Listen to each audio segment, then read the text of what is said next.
The Holy Virgin snapped at Duke Rudel, furious that he still wouldn't step forward to rule in God's name. Joshua planted his feet and swore it. Religion had no business in the messy business of human life. The girl snapped her head away, cutting off whatever was coming next. She delivered the oracle's verdict in a chilling, icy voice. Joshua got sentenced to exile. Without a second thought, some aristocrat shot forward and carefully volunteered himself as the new voice of the Lord. The advisors huddled behind his back, whispering in a way that didn't make a bit of sense. The whole hall froze, every sound died in an instant. Joshua jolted with sudden excitement. He could finally drop this crushing burden at last. With a calm voice, he urged his subordinates to stand down before the oracle, then issued his final order. His carriage was already tearing out of the mess of politics, sprinting toward a peaceful, comfortable life. Dense, thorny thickets swallowed the southeastern border of Campelendu. Hidden inside lush greenery, a massive stone estate towers like a secret waiting to be uncovered. Weird, incomprehensible beetles skittered across the place, like something that shouldn't exist. Out of nowhere, a glorious grass named Bobo was springing up and thriving. Endless trees rose up all around them, swallowing the sky in a dark green wall. The young man shut his eyes with a wave of relief. Those brutal morning meetings were finally over. He stared out over the courtyard with the lonely maid beside him, and a wave of relief hit. No nobles to keep guarding, no endless obligations. The quiet rural wilderness felt like paradise to him. Finally, he could weed the beds in total peace. It all kicked off the moment he snapped his eyes open, trapped in a brand new baby's body. Back then, he was just an ordinary Japanese clerk, until hellish overtime devoured him and he died alone. Life slipped away in dead silence, right there at the office desk. But Joshua Rudel clung to the memory of his old world like it was his lifeline. When he realized he'd been reborn as the Duke's son, that little boy practically burst with joy. He couldn't believe his luck. But the moment he hit 3 years old, that sweet little fantasy totally collapsed. In the Duchy of Rudel, famine tore through everything. Crops failed, riots erupted, and bodies piled up in the streets. The advisor's face tightened and he growled, "If this keeps going, the uprising won't be long time running out." The boy clutched his head, because his sweet dream of a peaceful life with tea and fluffy wolves was falling apart fast. Armed with everything he knew about modern Japan, Joshua launched reform after reform, and the people rushed to his side almost instantly, while he just kept chasing one thing: peace. Outside the window, a calm mansion facade loomed, quiet, untouched, and impossible to ignore. In Joshua's office, he and Runberg tore into the crisis. Because the local lands were barren and the dream of just grabbing food fast got brutally crushed by the truth. Suddenly the boy's ear twitched, and you could tell he was on edge. He narrowed his eyes and shot a suspicious look toward the window. The doors exploded open with a thunderous crash, and both of them froze, stunned, wide-eyed, and totally knocked off balance. Joshua sprang up to the windowsill and stared out, stunned that what he saw was really happening. Down below, a massive sea of people surged forward. Thousands cheered his name like it was destiny, while the hero just stood there, jaw hanging in disbelief. The villagers rushed together, clutching tools and baskets, staring at their savior with raw hope burning in their eyes. "Seriously," was all he could squeeze out of his throat. Joshua let out a crushing sigh, slid to the floor like his legs gave up, and nervously laughed, because there was no escaping it anymore. They'd forced him into popularity. The old man gripped his hands to his chest, choking with emotion, and countless people grabbed their things and trailed after him. He rode in on horseback too late because the foot refugees are already closing in, and the food we've got just won't stretch to feed everyone. The young man clenched up tight, because this was only the first wave. With a fiery shout, he demanded Runberg instantly gather everyone for an emergency meeting. "I had to slam that crisis to the ground fast, because I was done staying awake." That memory foam pillow just sat there on the floor, daring him to face the fact that peace was officially over. Walter and Runberg didn't waste a second. They sprang into action to hunt down rivers and game. Ellie and Aruru, the maids, were handed the mission to scour the area for local herbs. Suddenly, the old man jolted in shock, totally baffled. Where in the world did that massive podium just pop up next to him? The young man shot off a quick thank you, told everyone to get ready to receive the guests, and then slammed the meeting to a close. A whole crowd of displaced folks with sparks of hope in their eyes was already waiting for him outside, right there under the open sky. The old man roared with laughter. Turns out this massive wooden thing wasn't just built, it was hauled in by the people as a gift for their lord. The young man climbed up onto the platform, scanned the duchy of Rudel's people, and realized they'd abandoned everything just to reach Kanpelendu for him alone. Hundreds of hands shot up in the air, blasting with joyful applause. Tears streamed down their faces as they bowed to Joshua as their one and only ruler, and he, with gratitude blazing in his eyes, asked if they'd really trade a rich duchy for a life at his side here. The crowd exploded into a deafening roar, cheering their hearts out as they gladly welcomed their leader, even into this dead, empty wasteland. Joshua slammed his weight onto the table, hung his head, and whispered that he, too, was starving to eat. He lifted his gaze, squeezed his fist tight, and swore with full force. 3 years, then his people would be free from hunger forever. Joshua grinned and stared into the horizon. His brand new life in those uncharted lands was finally kicking off. He gazed at the fresh harvest piled high and loudly praised the girls, because they hadn't slacked off for a second, yanking the greens clean out by the roots. The maid beamed as she remembered his lessons on edible roots, and the young man sucked in a deep breath. His eyes snapped wide, then the plant assessment kicked off on the spot. The young man leaned in and stared through the leaves, his divine gift sharpening every detail like it was magic. The moment the answer snapped into place, cassava, and yeah, you can munch it raw. The girl blurted out, hopeful that those leaves would somehow become wheat, but Joshua shut that down. He said the roots would fatten up like potatoes and bread would be baked from them. He clenched the filthy stems in his fist. Starting right now, this crop is their main focus. Suddenly, another maid burst through the door, because the scouts were finally back. As the young man approached, the maid beamed with dreamy anticipation, already tasting, at least in her mind, the sweet pastries Mr. Joshua was about to serve. The senior scout snapped into action. After a half-hour trek north, a raging river slammed shut the whole route. He stood before the Lord with iron respect, reporting only his piece of the route. The water body ended up dreadfully deep, crashing into jagged rocks you couldn't cross, but just beyond it there were lush forests waiting to be hunted. Joshua leaned in and listened to the old man with all his focus, then whipped his eyes toward his partner because now it was Walter's turn to step up. With chalk in hand, he whipped a map onto the board and his partner pointed past the trees, where the plants thinned out and the world dropped into bare ground. In the north, a deadly 100-meter cliff towered over everything. One slip and it was instant death. Joshua figured the southeast would eventually blend into the forest, but the south was locked under a huge stretch of solid reddish wasteland. The scout remembered the deer and boars he'd run into on the road, then grinned and teased that he'd snagged something truly interesting. The young man leaned in and thanked him with heartfelt gratitude after the reconnaissance. Suddenly, a towering mountain of tropical fruits exploded into view in front of him. Joshua's eyes sparkled with pure joy, while his mustached buddy huffed and grumbled that the guests had dumped everything straight onto Joshua's table. The young man leaned in, eyes locked on a prickly pineapple and a ripe guava he'd never seen before. Even the fruit's name, favorite of the killers, spelled trouble, and monsters rushed to it like they couldn't resist. He'd already planned to snack on them as dessert again and again,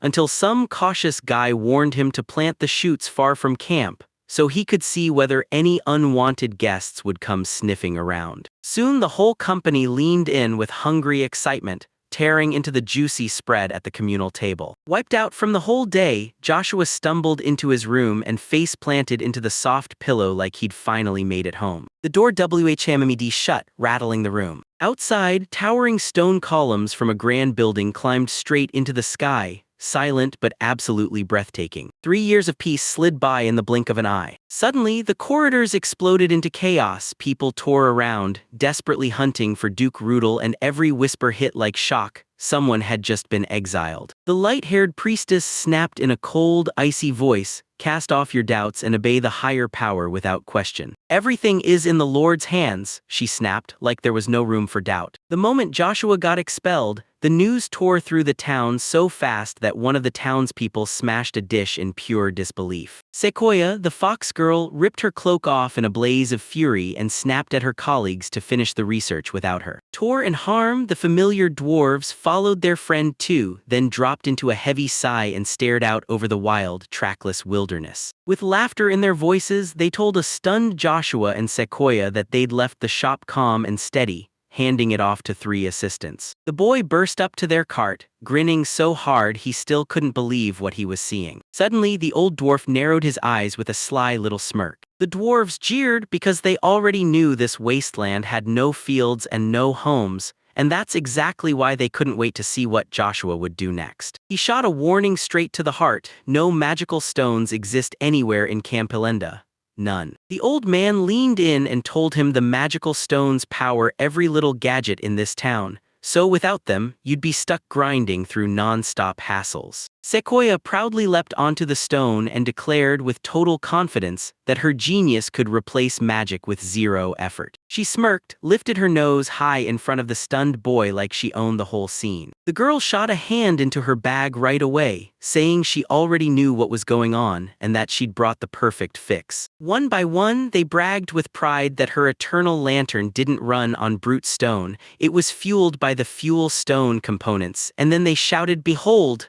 while demanding everyone look. With a sharp, sickening clank, she yanked out a terrifying iron tool and Joshua went ghost pale, a horrible premonition screaming in his gut. A violent blast ripped through the air, sending the cat-eared girl flying backward by the shockwave, while the young man barely squeezed himself down in time. The sequoia sprawled through the soot and let out a heavy sigh of defeat, because once again the experiment crashed and burned. The meeting kept rolling, and right there in that room, the old man leaned in and pressed Joshua straight up about what he planned to do next. The little one fought back tears, then delicately tended to the scratches until the moment passed. The maid snapped into action, ordered Aurora to grab roots for testing, and then hurried off to hunt down suitable land. Joshua beamed with a calm, warm smile. He laid it all out in plain words. Some were sent to chop down the forest, and the rest were told to search for a spot to grow cassava. The moment the turn hit Runberg, he dropped his head in a humble bow, bracing himself for the order to strike. The eager assistant grinned and jumped straight into the mission, linking Garma to the job and hunting down lime with fuel stones. Joshua blurted that water was life or death and gave Runberka a tight 10 minutes to scope out the summit. The route shot north, hugging the riverbed, because they had to rush in and survey the area before it was too late. When he realized the size of the plan, the ribbon girl stared in shock and blurted, "You're really trying to build a whole new city here for complete strangers?" She hesitated for a split second, then mustered her courage and timidly begged for the words. Her face lit up with a radiant, joyful grin. This huge settlement finally deserved a name as great as it was. The rumor of that nearby river exploded into talk, and the girls rushed to claim with total confidence that they'd already picked the perfect name. Recalling Joshua's wild tales of the City of Science, he couldn't stop daydreaming, just waiting for the day he'd blast through this place on a real train. Without wasting a second, they slammed the decision down. From this day on, their settlement would proudly be called Kagakutoshi. A sharp smack on the knee. "All right, no magical stones, so we're hunting for another way right now." While the girls were still racking their brains over the river's name, the young man was already locked onto the perfect option. Old Walter choked up with emotion as the legend of Julius Caesar's crossing was told to him. "Let's call her Rubicon," the boy grinned. Then he burned every road back and declared a brand new start. Right away, the captain barked orders to sweep the eastern and western wastelands, scour the forest, and hunt down any useful minerals or those mysterious ponds. The emblem blazed bright in his grip. Borodin flashed an opposite grin, licking his lips at the thought of tearing into the ground and digging up treasures. Aruru bragged that she'd never back down against elves in the forest, then practically ordered Sekka to join them. The beast woman lit up, snatched the chance, and bolted off to hunt ore and rare herbs, anything it took to make Joshua happy. The wild forest howled as the wind raked across the treetops, shaking the whole canopy. And down below, a massive operation was already roaring to life. Dozens of workers slammed into the work, chopping trees left and right to rip the land clear for the future city. The old man let out a crushed sigh and realized, once again, there was literally nothing to find. The boy fidgeted in panic and fired off nervous questions at Joshua, begging to know what was going wrong. The assistants just froze, stunned, utterly confused, like their minds hit a wall. Turns out the old man never got the burning stones, the one basic fuel you need, or that house just can't light a fire at all. The young man shoved himself in and snapped that he'd never beg for something that basic, then promised they'd find a replacement. He couldn't believe it. Stones were supposed to be here, right under his feet, and now it looks like he'll have to get them moved somehow. With a grin on his face, he handed the whole thing over to the old man. Joshua's eyes flared. Then we'll turn the wood into charcoal ourselves. Meanwhile, Harm ransacked the forest from end to end, and just like he feared, came back with nothing. Joshua scanned the 20-meter riverbank for burning stones, but his companion just shrugged, like the whole place was totally empty. The water was barely deep, but the current tore through it at a raging breakneck pace. Suddenly, the maid burst into joy, clapped her hands, and shouted to the giant Harm. She locked eyes with that confident gentleman, and just like that, she understood it all. The choice was already made. Joshua snapped around and ordered them to build a water wheel,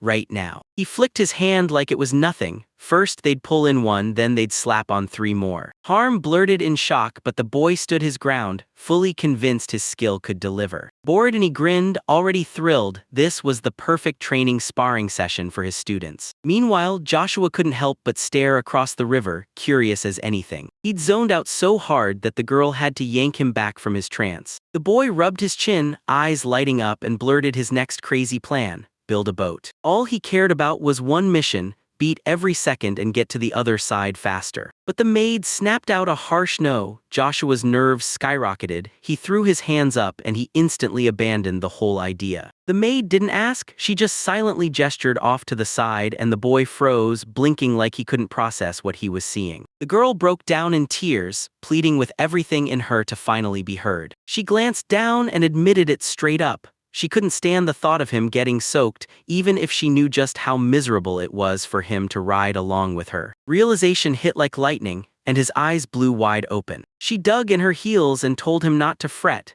because taking care of him was the maid's job, plain and simple. The boy forced out an awkward grin, then finally caved, letting her take control. In the very next breath, she snatched him up in her arms and with a brutal yank launched them soaring into the sky. He instantly turned beet red at that totally unexpected dash. Her expression stayed rock steady and locked in, calm as a blade's edge. The moment they touched down safely by the river, he gasped for breath, because fear had him so shaken his heart felt like it was about to quit. The survey proved it. Every last old tree was gone from this shore. They stood in stunned silence, staring into the thick, wild tangle of young thickets. 2 of them pushed on, deeper along that brutal rocky slope. Hunched over, the boy rubbed his chin and muttered that this forest was wiped out on purpose, once, every last bit of it. He dragged his hand across the cold, dull cream rock, hunting for any fresh grip that might let him move. Pebbles kept raining down the slope, one after another, like the mountain wouldn't stop. Joshua slammed the tool into the hard rock with raw, crushing force. Suddenly his body went still, and shock hit him like a punch. Shimmering sand glinted on his palm, and it was the perfect foundation for crafting glass. He beamed and shouted Ellie's name, then proudly showed her exactly what he found. The maid's eyes lit up with pure joy, convinced the young master had planned every single thing perfectly. Staring at the lifeless landscape, she figured the volcano had cooked the local plants down to ash. Joshua denied it because the sand turned out to be nothing but a wild coincidence, and he hadn't come here for that at all. With a tiny lizard perched on his head, the boy awkwardly blurted out that maybe the dragons were the ones who wrecked the forest. Ellie flashed a gentle smile, sure those monsters would never come creeping toward a human settlement. Right then, a bone-chilling roar tore through the air, and everyone froze, stunned and speechless. A colossal shadow from some mystery creature crashed over them, swallowing the path in darkness. From the shadowy choke of the forest thickets, 2 eerie eyes suddenly burned into view. In the blink of an eye, a monstrous, slimy tentacle crashed down over the blonde and the maid. Suddenly, boom, an earth-shaking rumble thundered through the air. A combat penguin burst out of nowhere, sprinted for a run-up in midair, and nailed the monster with a brutal dropkick. A colossal carnivorous plant tore itself open,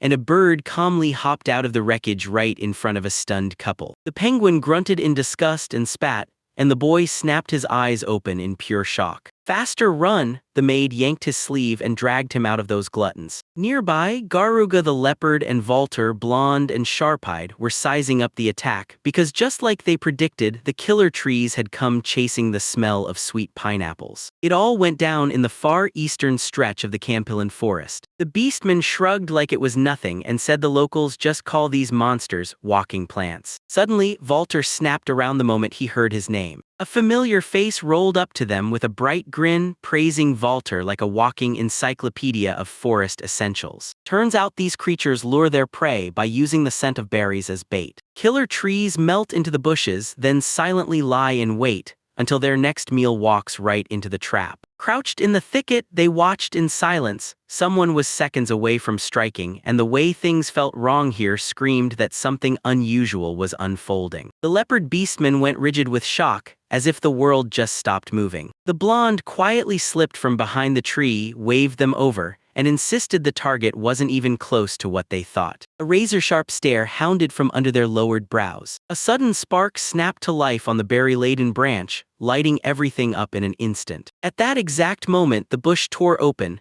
blasting out a nightmare grin of vines and leaves. A colossal dark predator silhouette slammed down from the sky like a falling boulder, and the whole place shook. The young man just gave a small, faint smile, while his partner stared hard at the foreign fight, eyes locked in. He narrowed his eyes, then lightning tore through the sky and slammed straight into the plant monster. All that was left of the whimsical trap was a charred twig, twitching helplessly as the smoke swallowed the scene. The leopard jolted back, stunned, because this wasn't some fake glow at all, it was real lightning ripping through the air. He instantly got pumped at the thought of wiping out the mutant and hauling the trophy to Mr. Joshua, because that kind of magical anomaly would totally grab his attention. The blonde cut him off and barked a quick command to retreat, leaving his partner utterly stunned. Hijo grinned in front of his horned spirit and snapped, "The master calls all the shots, period." In front of a colossal residence, the usual morning report kicked off like it always did. The young lord flashed a warm smile and thanked them for the great news. Valter strode up to the table and, with stone-calm confidence, delivered the report on the forest berries he'd gathered for the estate. The boy didn't waste time.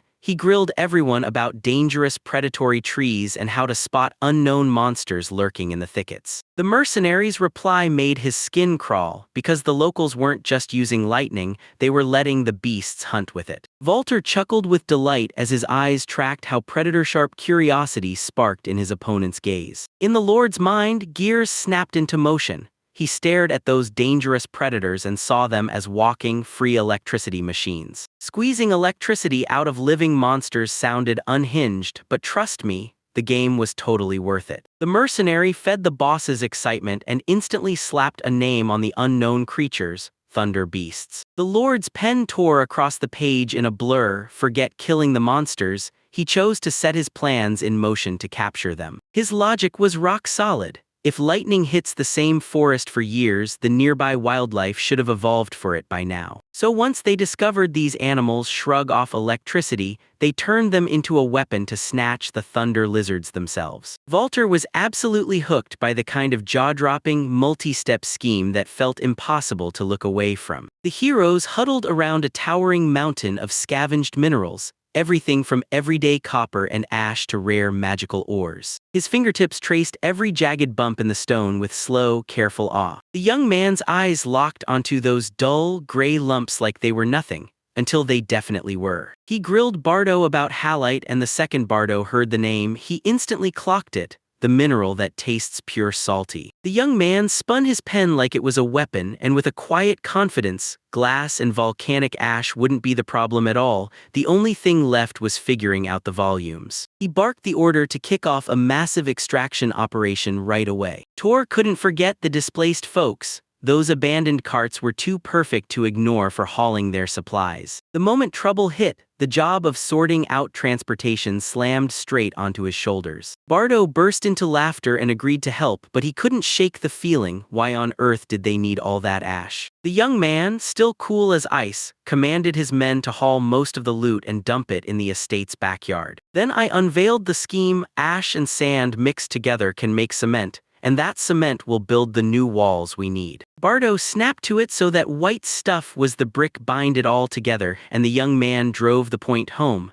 It's also what they use to lay down those sidewalks. But the second stage is the big deal. Once you toss crushed stone into the still wet mix, you forge ultra-strong concrete. That's where he set his sights. He'd forge a solid wall against the monsters, handing the experiments over to a partner who'd already mastered the theory. The old advisor straightened up, snapped into action, and told everyone in the room to start tearing into the city development plan. The subordinates already figured it out. If the robots hit from 2 places at once, then young Joshua's head has had the whole plan laid out for ages. The boy pushed everyone to ditch the hierarchy, speak up, and throw their ideas and doubts into the open. He immediately started painting the future settlement in vivid words, one ringed by a concrete wall and guarded by a moat. They weren't building a regular market square. The city's heart would spin right on the Rubicon River's edge, with a massive water wheel doing the work. Runberg nodded and approved it. If they built a wall as tall as their maid, Araru, those wild beasts and monsters would finally stay out. Joshua laid out his plan to shape the whole city around a water source for everyone's survival and control.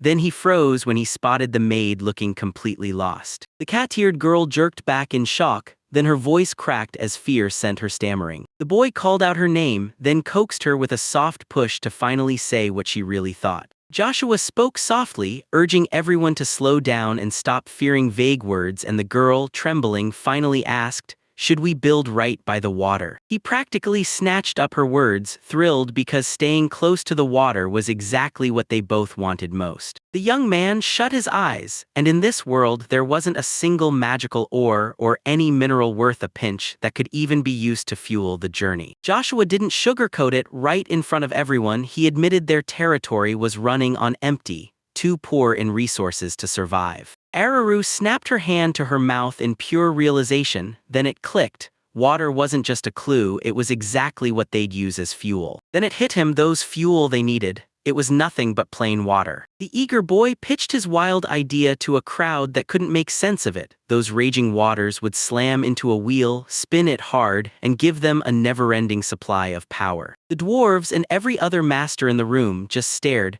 mouths hanging open in pure shock. He whipped his hand through the air with a razor-sharp sweep. He flashed a contented grin and wiped the sweat off his brow. But the moment he thought he could breathe easy, the gaze snapped back sharp again, like an adult staring straight through him. At the board, he grinned and laid out his brand new strategy. The river would cut straight through the center, and the northern cliffs would tear the fortress walls apart, turning them into a stash of volcanic glass. He nodded to the detail, then broke into a joyful smile. Chalk hissed over the blackboard, carving out the city's huge borders, and since deadly threats from outside won't quit, even the open fields will have to vanish from sight. The maid beamed and said, "Everything fits up there in your head, the shops, the living quarters, and even the gardens and farms outside." Just as the talk was heating up, a hand shot up in the air, and someone shaking with nerves asked to speak up. When they asked the bearded gnome about resources, he puffed up with pride and said, "With our magic, that fresh wood dries in a snap, and it's ready for construction right away." The gray assistant dipped his head in a respectful bow and swallowed every word of the instructions like they were orders from destiny. The young man spoke with full seriousness. Let the small choices belong to the people living there, but push them to finish the big blueprint of their new home ASAP. Joshua dreamed up a massive expansion and demanded the crossroads be built wide enough for carriages to roll through without a hitch. Ellie leaned in, voice cautious, and asked if the main intersection was truly meant to be huge and wide open. The young man blinked, totally baffled, then confessed he'd been eavesdropping, because his head was stuck daydreaming about brick roads. Suddenly, a document snapped his attention, and the maids rushed to explain it was their joint petition. Araru insisted that to make their plan work, the central square had to be expanded even more. The moment the idea hit, excitement exploded in Joshua's chest. He immediately handed the girls the project and swore he'd get the dwarves to help too. Ellie swallowed her fear, then boldly proposed carving the city a symbol, because the Lord still hadn't picked a name. The second Joshua gave that small nod, both girls froze in disbelief, like they couldn't wrap their heads around how much he trusted them. Their eyes widened, and pure, wild excitement suddenly erupted like fire. A sharp breath ripped through the air. A predatory, utterly unhinged grin lit up his face. Joshua forced a shaky grin and thrust all his powers forward, his nerves screaming as that terrifying fervor swept over him. A roaring wooden water wheel churned the river, blasting out a thunderous splash. 3 observers on the shore let out a huge sigh of relief. Every part of the mechanism fired perfectly, just like it was supposed to. The old gnome gave a pleased nod and barked at his students to tear the whole structure apart for a little while. He said that to forge a solid iron axle you need the right furnace first, so for now he'll have to stick with wood. Meanwhile, Joshua's eyes snapped to the dense, wild thickets along the water's edge. It was just a plain river reed, thick, stubborn stalks rising out of the water like they meant business. The stem suddenly lurched, and the maid's cat ears snapped upright in an instant. Joshua yanked off a long branch like it was nothing, totally blind to the chaos it would unleash. The boy flicked the reed with effortless ease, and the girl, utterly spellbound, tracked its tip with wide-eyed focus. He apologized with a grin, but inside her head, chaos was already kicking off. She was picturing herself yanking for that toy with zero control. Heat rushed to her cheeks as she blushed hard, and she mentally snapped at herself, reminding her she wasn't a kid anymore. Suddenly, the peaceful vibe got shattered as the brutal grind of heavy machinery roared in out of nowhere. A massive wooden log slammed into the ground with earth-shaking force, blasting the rocky soil apart into flying fragments. The man grabbed a fistful of crushed rock, glanced at it with a satisfied grin, and decided, yep, this was plenty. The workers pounded the mixture in the trough, shouting excited approval to each other as they stirred it up. They skillfully hammered together a sturdy wooden frame, setting the stage for the concrete oven they were about to build. Joshua's eyes snapped wide in shock when his companion reminded him that the masters were only obeying the exact instructions he'd given them. Those men swore with full confidence that once this volcanic ash mix hardens, it'll crank up to multiple times the strength of plain old clay. The moment the boy heard the pouring had just stopped for good, his body went ice-cold with shock. Now the concrete had to cure, so Joshua thanked the craftsmen and swore he'd inspect the result tomorrow. The thick, gray goop filled every last inch of the mold like it had a mission. The dwarf and the gnome puffed out their chests with pride, swearing they'd prove their real skill, while the vixen girl practically bounced with excitement to help. The entire trio stood shoulder to shoulder, smiling like they'd just nailed the perfect finish with the formwork finally set. With one vicious yank, the old master ripped the frame's boards clean off using nothing but his bare hands. The masters ripped into an ancient chant, calling up the spirits of earth, wind, fire, and iron. A massive concrete structure shot up in the clearing,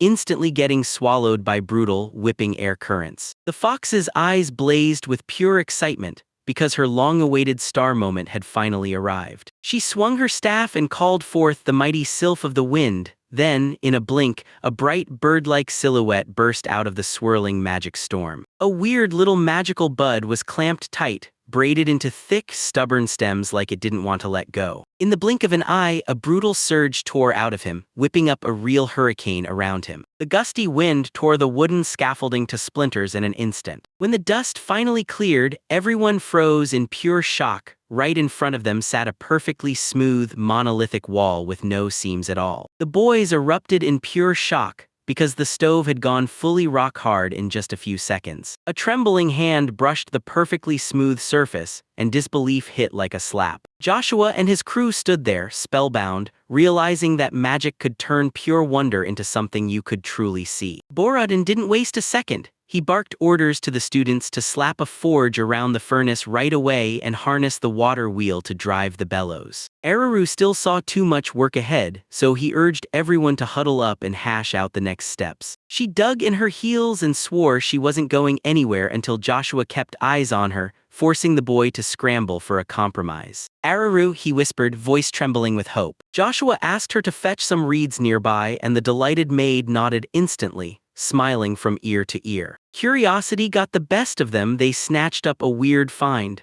a soft, rubber hose-like stem that nobody in this place had ever seen before. Joshua reached out and tapped the bouncy thing, curiosity sparking as he had no clue what it even was. The old master leaned in and warned him, those imperial toadskin hides can't be used right away. They've gotta be carefully tanned first. The boy gawked at the discovery, eyes wide, could there really be rubber in this world? He clenched the elastic band in his fist, and the only thing that mattered was this: those amphibians were nearby, finally within reach. The gnome stroked his beard, mulling over whether plain, everyday methods could handle processing that leather. The thought of chasing slippery frogs all by himself made the young man cringe, so he handed the job straight to Walter. A sly grin snapped onto his face, and the old man immediately felt the trap crawling. In his head, Japanese car tires and wild factory dreams were already popping up. Now it was just a question of whether they'd drop in frog-catching jobs on the conveyor or hunt down a way to grow rubber plants. Joshua stared out the window with a heavy heart, watching those hastily thrown-up huts where the old and sick crouched together. The weight of his people's lives sat heavy on his face, like responsibility had carved it there. Outside, by the flickering bonfires, frozen souls huddled to survive,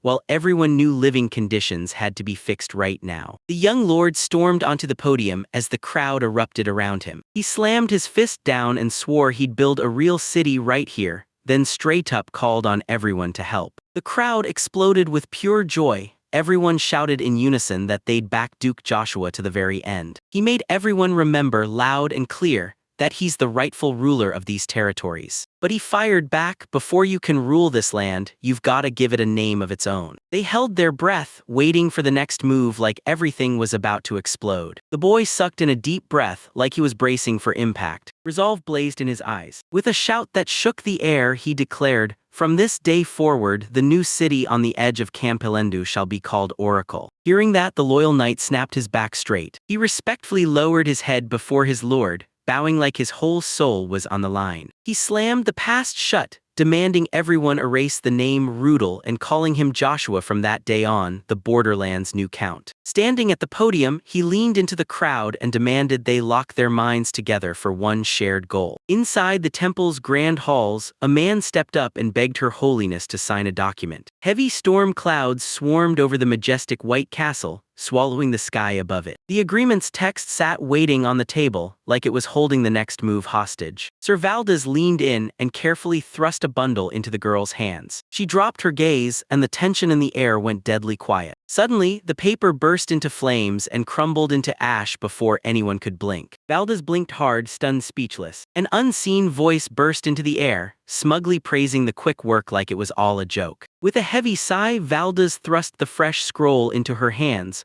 all while he seriously wondered if this plan was even right. He snapped his eyes away, because deep down he knew there was absolutely no way back. The girl said it with ice in her voice. There was no choice left, and now it was all up to God. A stone angel loomed over them with dead-eyed calm, and while the heroes started questioning the oracle's will, God stayed mute. No answers, no mercy. His face twitched like sudden tension ripped straight through him. A heavy-set man, crushed by despair, broke down in tears, because after trying every last thing, he just wanted the state to finally leave him alone. "Why not?" he roared, slammed his fist into the table and sent coffee splashing everywhere as the cup tipped over. Meanwhile, in the living room, two men sat there and calmly dissected the shock of cutting ties with the Beastmen tribe. The guy went up to Grainel and vented about that awful mess, then demanded to know whether she actually listened to his advice. He just shook his head, because no aristocrat dares order the mighty oracle the Lord himself picked. They both knew this couldn't drag on. Duke Rudel's old glory still haunted the power balance like a shadow that wouldn't die. The talk swung to the Duke's loyal daughter,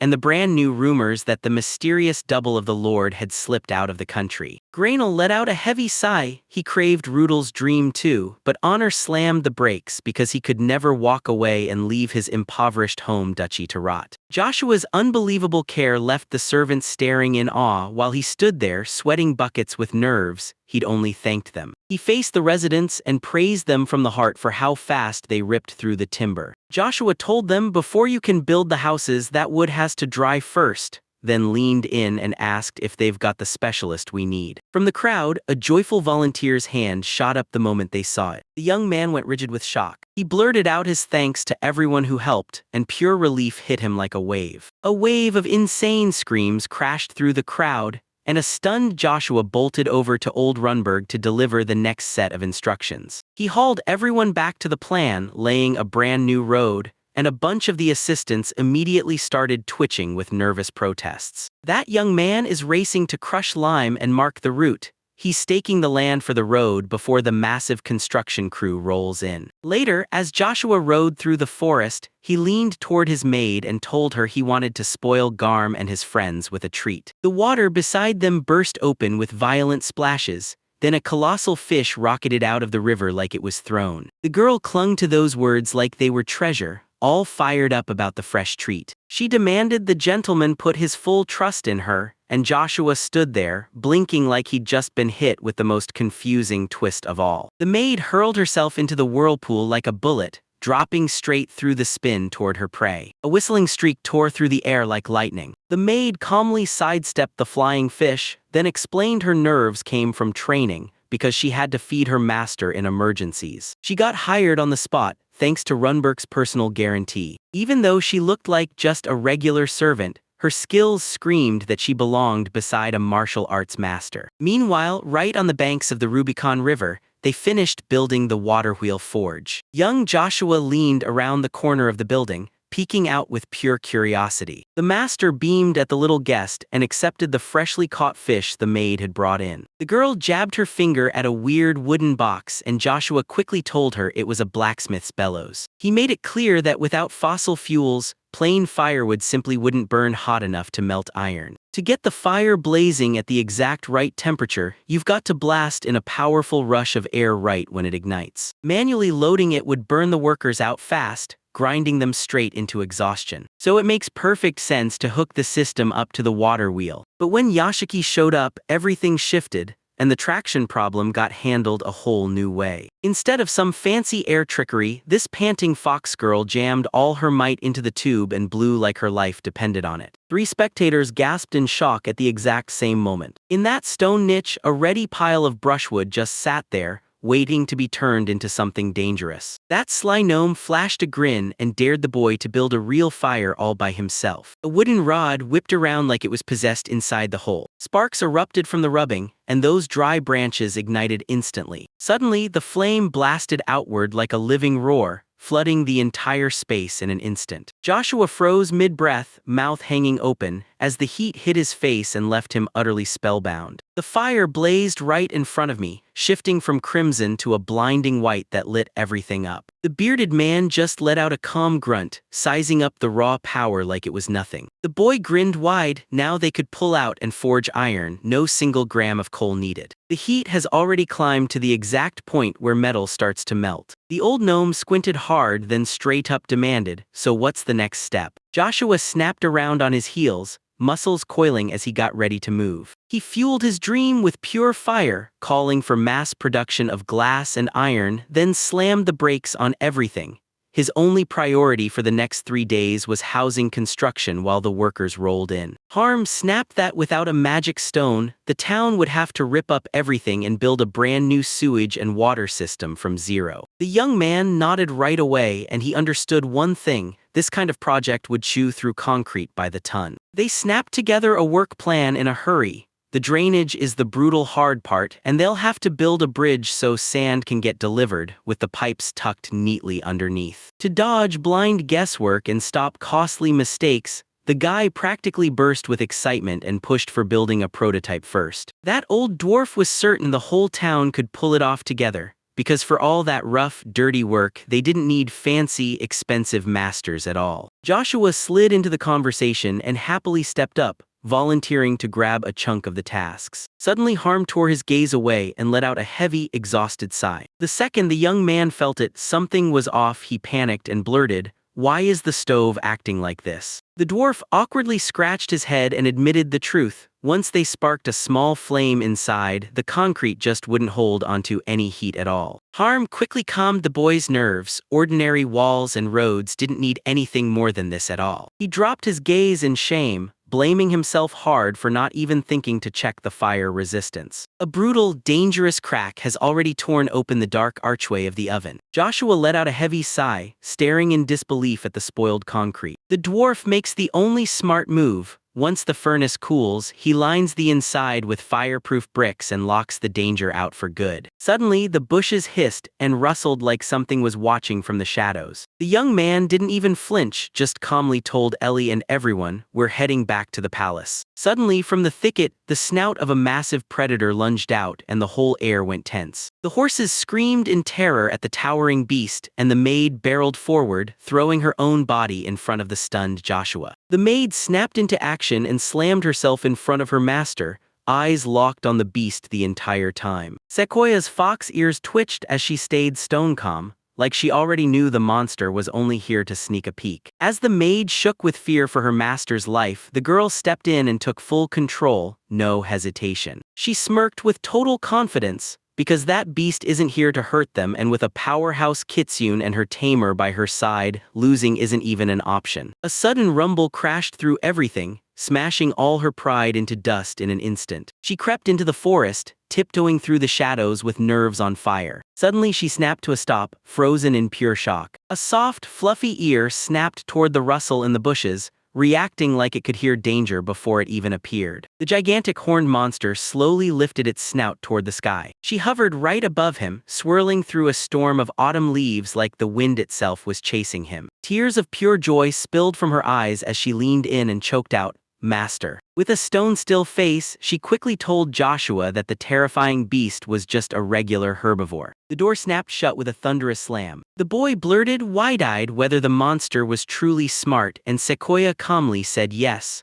while an old gnome fumbled to figure out exactly what kind of creature it was. The girl says the forest's mighty master only just clashed with humans. When he heard the monster could control thunder, he breathed out in quiet relief. His squad hadn't been sent in there. Then it hit him like lightning, that thunder beast was the one he'd just been talking about. A sly grin snapped onto his face. Yeah, that mighty beast was absolutely the one you'd go to for a favor. That rising tension crashed the second they uncovered the truth. This mystery monster wasn't a killer at all, just some ordinary herbivore. Suddenly, a hand snapped onto the girl's shoulder, pleading for help, and the young man lit up as he called her name. Even with a small setback, the forge was locked, loaded, and ready to roar. They hand her over and tell Runberg to keep a deadly watch on her. The young man snapped into action and barked orders to fix the housing shortage right away. Druru and Ellie marched in to negotiate with the locals, while the ruthless Valter stood guard and kept the builders safe. The hero, already mounted, squirmed with awkward need and pleaded for his partner to scoot over just a little. The girl purred with pure satisfaction, pressing herself even tighter against his back. To break the tension, the boy leaned in and declared, dead serious, that he'd hunt down Reiju's favorite food. The flying spirit behind roared in offense, demanding respect like, "Hey, I'm the boss here." As he closed in on the snow-draped mountains, the young man fretted over metal extraction, and the girl was totally hooked by how he'd spin stories about lightning. He didn't just want to cast magic, he wanted to forge it into real, power-sparking electricity for this world. The hero let out a heavy sigh. Sure, he could force the monster to spit out energy, but he still had zero devices to use it. As he blurted out deep thoughts about electrolysis and metallization, the fluffy companion above sat there, and real question marks seemed to float in the air. She blinked in total confusion, eyes wide, because she had no clue where he was aiming to unleash that lightning. "Yeah, we'll see," the young man smirked and squinted like he already knew the ending. The girl blurted out in pure delight that this idea sounded like the most fun thing ever. The mission was crystal clear: hit the forge first, then tear into the inspection of the new house's construction. Tor, the old gnome, stepped up to Joshua and demanded to know if they were finally ready to build that bridge. The bridge model was already finished, but the guy snapped back that housing for people comes first, no exceptions. The listeners just blinked, totally lost, like they couldn't even process what they'd heard. Even though the bridge problem got pushed back, Joshua marched up to the master and begged him to help the girls tackle the monument in the central square. The gnome's eyes lit up with pure excitement, and he immediately nodded, ready to forge the city's true symbol. Tor was so desperate to get to work that he yanked his assistant along with zero patience. Meanwhile, in the forge, the bearded master leaned in and praised the beastman Sekka for his sharp, clever mind. The girl clenched her grip on the handle, silent and deadly focused. The brand new saw's blade clanged out a dull metallic thud, but Sequoia couldn't stop staring at that gorgeous sword lying right beside her. Joshua's heart pounded as he spotted a second blade, exactly like the first lurking in the corner. It turns out the blacksmith was decking even basic carpentry tools with precious magical metals. Master Harm unveiled Joshua's new gear, blue steel blades giving off a soft, eerie glow, and beside them sat perfectly forged mithril. The young man asked whether this alloy could smash stronger than regular iron, and the dwarf drifted into a dreamy grin, muttering that he'd love to forge another dozen blades just like it. The girl beastman stared in shock at the sheer ignorance, and Joshua cringed as he admitted he hadn't studied magical ores at all yet. But the second his eyes caught on, they lit up with pure curiosity, and he blurted out, "Tell me everything right now." Mana was described as life's own energy, soaking through this world,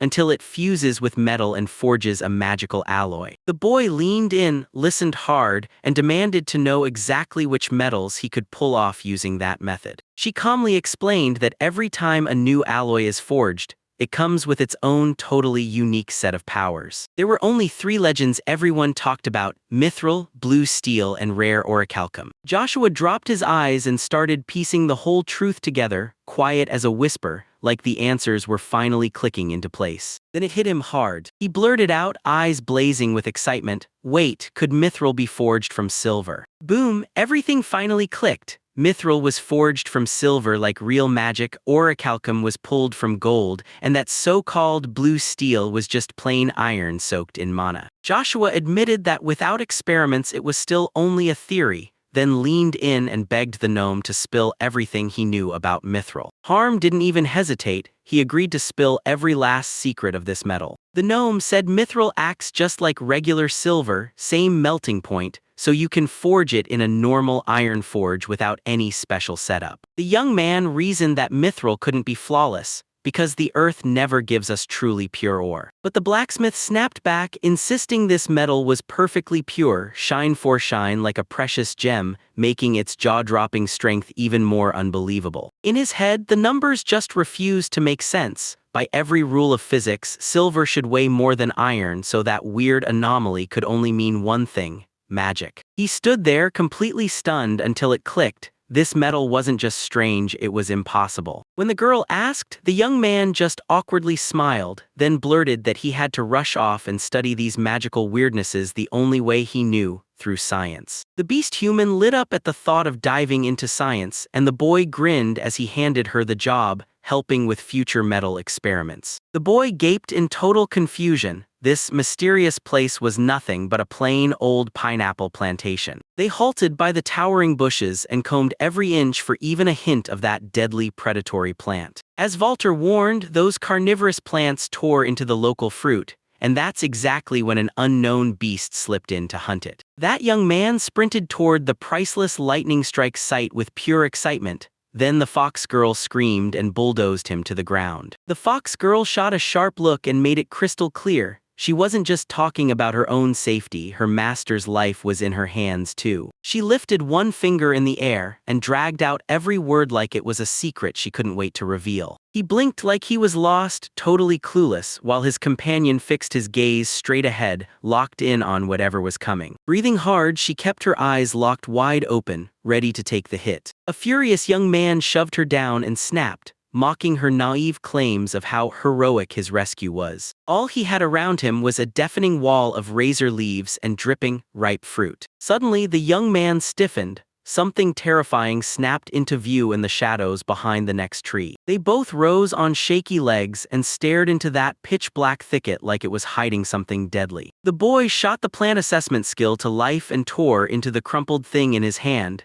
inspecting every detail. The girl narrowed her eyes and then she saw it, the horrific truth laid bare before her. The thunder beast's feast, freshly torn and still spilling its remains. In his grip, he crushed the killer plant's prickly fruit, an insanely poisonous lure the predator used to snare animals. The closest bushes look scorched, everything's gone black, but somehow they never actually caught fire. Joshua strode down the path with unshakable confidence, knowing the flare-ups from that brutal recent attack had only left scars behind. Suddenly, right between the thorny branches, he spotted a spider web that looked like it had never been touched. The beastwoman companion snapped to stillness, eyes wide with shock. The young man shot a wave of his hand toward that strange bush. He shot back with a quick plan, grab fresh threads, and he'd slice through that tangled mess right away. But the moment his fingers brushed the branches, he froze, utterly baffled. His lips broke into a grin, and just like that, the hunch was locked in for real. Turns out natural fibers soaked in resin can trap heat like magic, powerful natural insulation. Joshua slammed his palm to the trunk, stunned to see the ultra-rare tree right in front of him. Her eyes lit up with pure excitement as she pushed for answers again.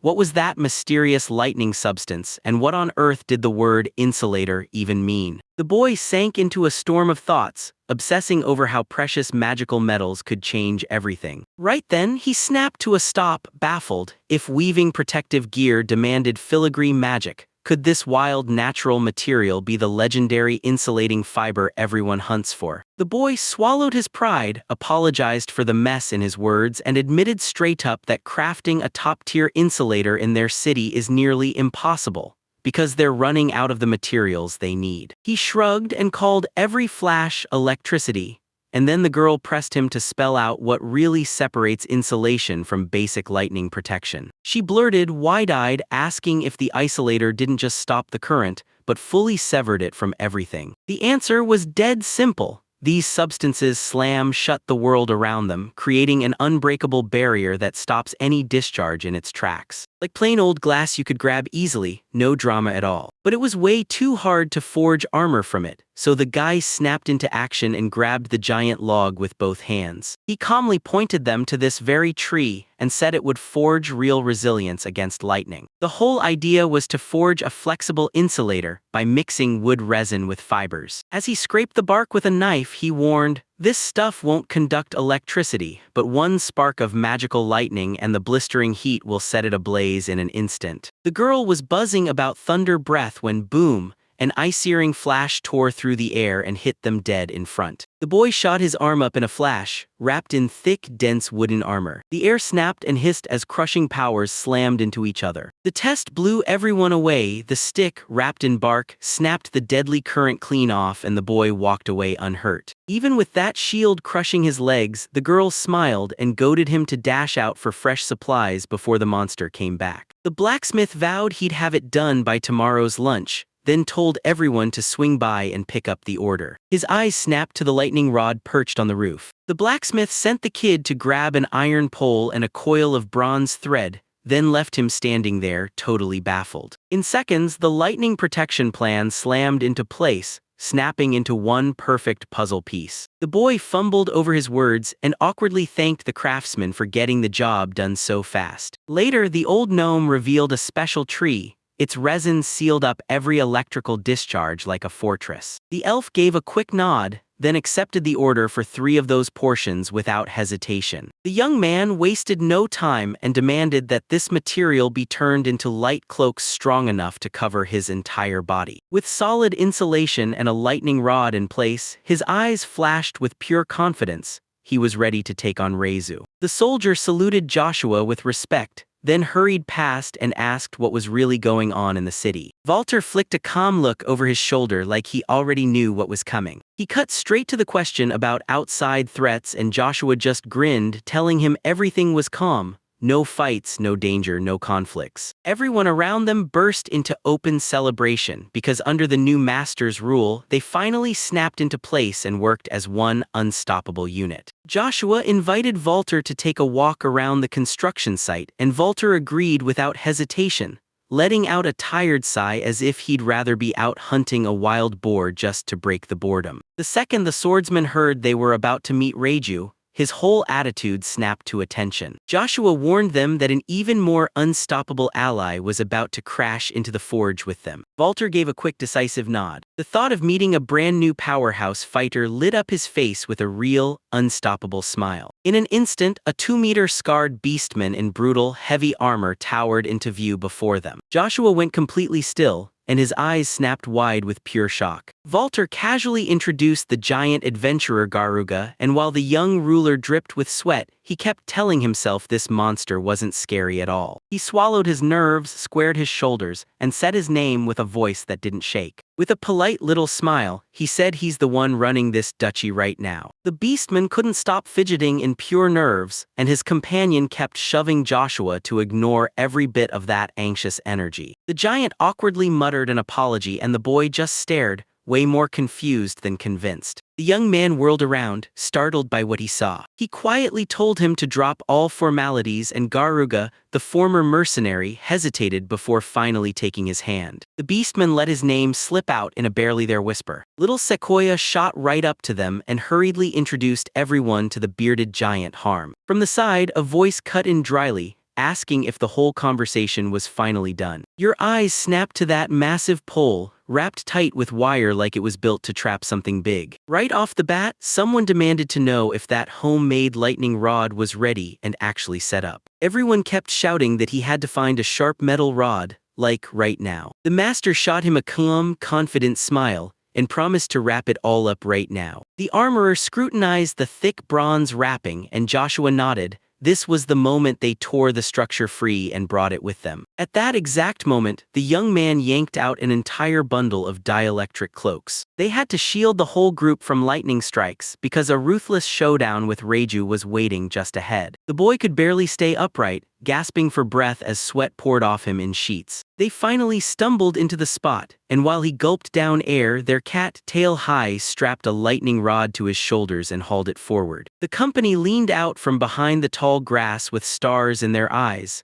but when they finally stepped into the clearing, it was totally, painfully empty. Everyone locked eyes on the sun, stunned into silence. He never showed up, the boy snapped, irritation spiking in every word. The comrades just shrugged, because no matter what, that predator won't stay put for them. Sequoia stepped in and tried to lure Reiju's attention straight to her. He cut her off mid-sentence, because one tiny detail had to be nailed down right then. The girl snapped her eyes open in pure shock. The boy blurted out his plan. Sure, we can track the monster, but deep down, that wasn't the point. They wanted to win its trust and befriend it. Searching for his lair, every creature proved the fear was real. When an animal feels cornered in its own territory, peace goes out the window, so stepping in is the worst idea. Those words hit him like an electric bolt, and he felt his whole body jolt with shock. That chilling warning about danger at home wouldn't stop ringing in his head. Then it hit him and the solution snapped into place. A deafening silence slammed into the air, choking every sound. The magic hummed in his ears and the boy started to slip away, one breath at a time. Their eyelids drooped on their own, and their head dipped down before they could stop it. Joshua narrowed his eyes and let out a shaky breath, stunned by how unexpectedly calm he felt. They didn't chop down the predatory plant on the spot.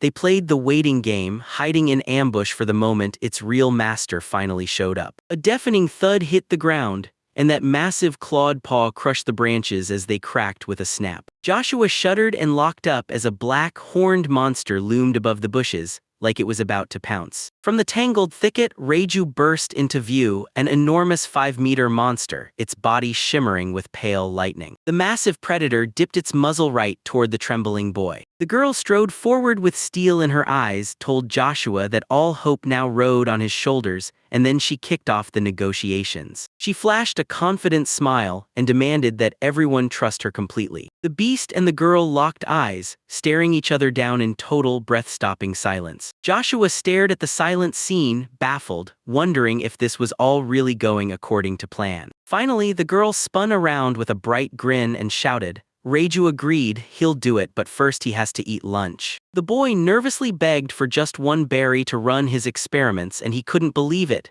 This terrifying monster was actually a surprisingly decent guy. Joshua stood his ground and swore he'd be waiting for the beast's deadliest hit right under the lightning rod. The little spirit grinned and promised, that monster is totally going to love this idea. The boy erupted into a triumphant shout he couldn't hold back. The girl with a stick stuck in her teeth stared at the idea, clueless about the plan.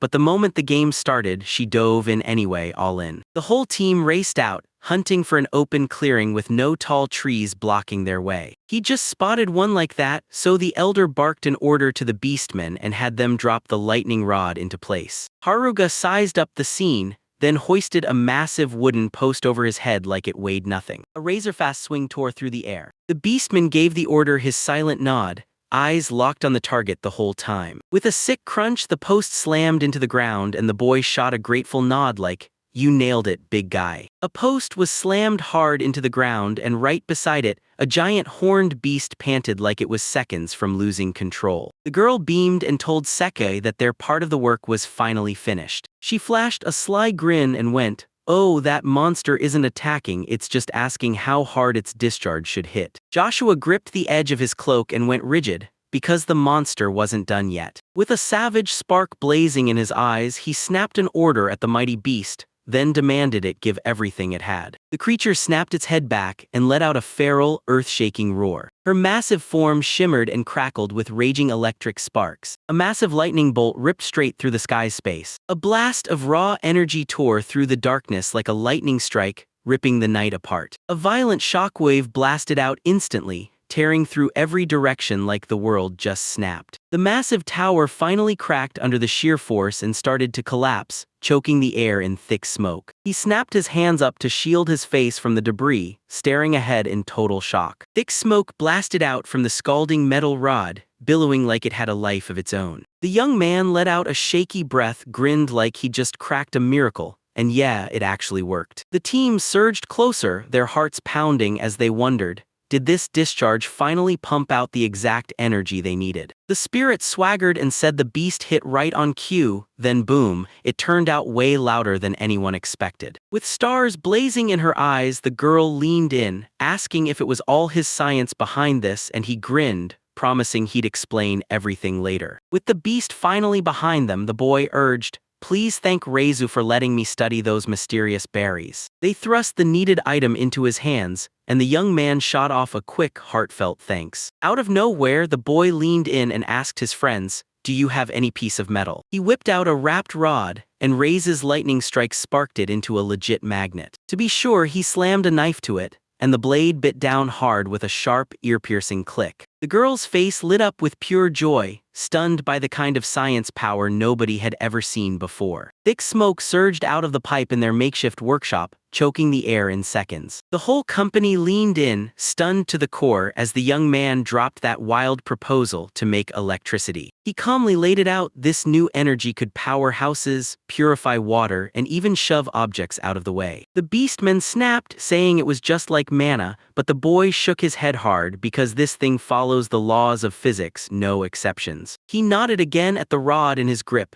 This time, the first and main piece was already in their hands. The gnome's ears shot upright, and when he heard you needed some kind of coil, he leaned in and demanded the details. The brilliance was in how simple it was: run the power through the copper wire, then trap it tight inside the resin layer so it can't escape. The old master instantly clocked the situation, then nodded and promised to line it with resin, fully insulated and ready. Now came the final trick: keep the magnet spinning non-stop, shuttling back and forth between those two coils. The girl finally clocked it. The tar-coated copper wire was the perfect conductor, and it supercharged their electricity. Gnome Harm snapped the details into place. Once the generator's magnet schematic was set, it would run flawlessly, and all it needed was Joshua's help to swap in the right gears. Once she laid out the job ahead, starting with building a bridge, the young man didn't hesitate at all. He insisted they would make every tool for the home first. Someone blurted out, way too casually, that with their duke backing them, all of this would barely take any time at all. Harm crushed the hype with ruthless terms.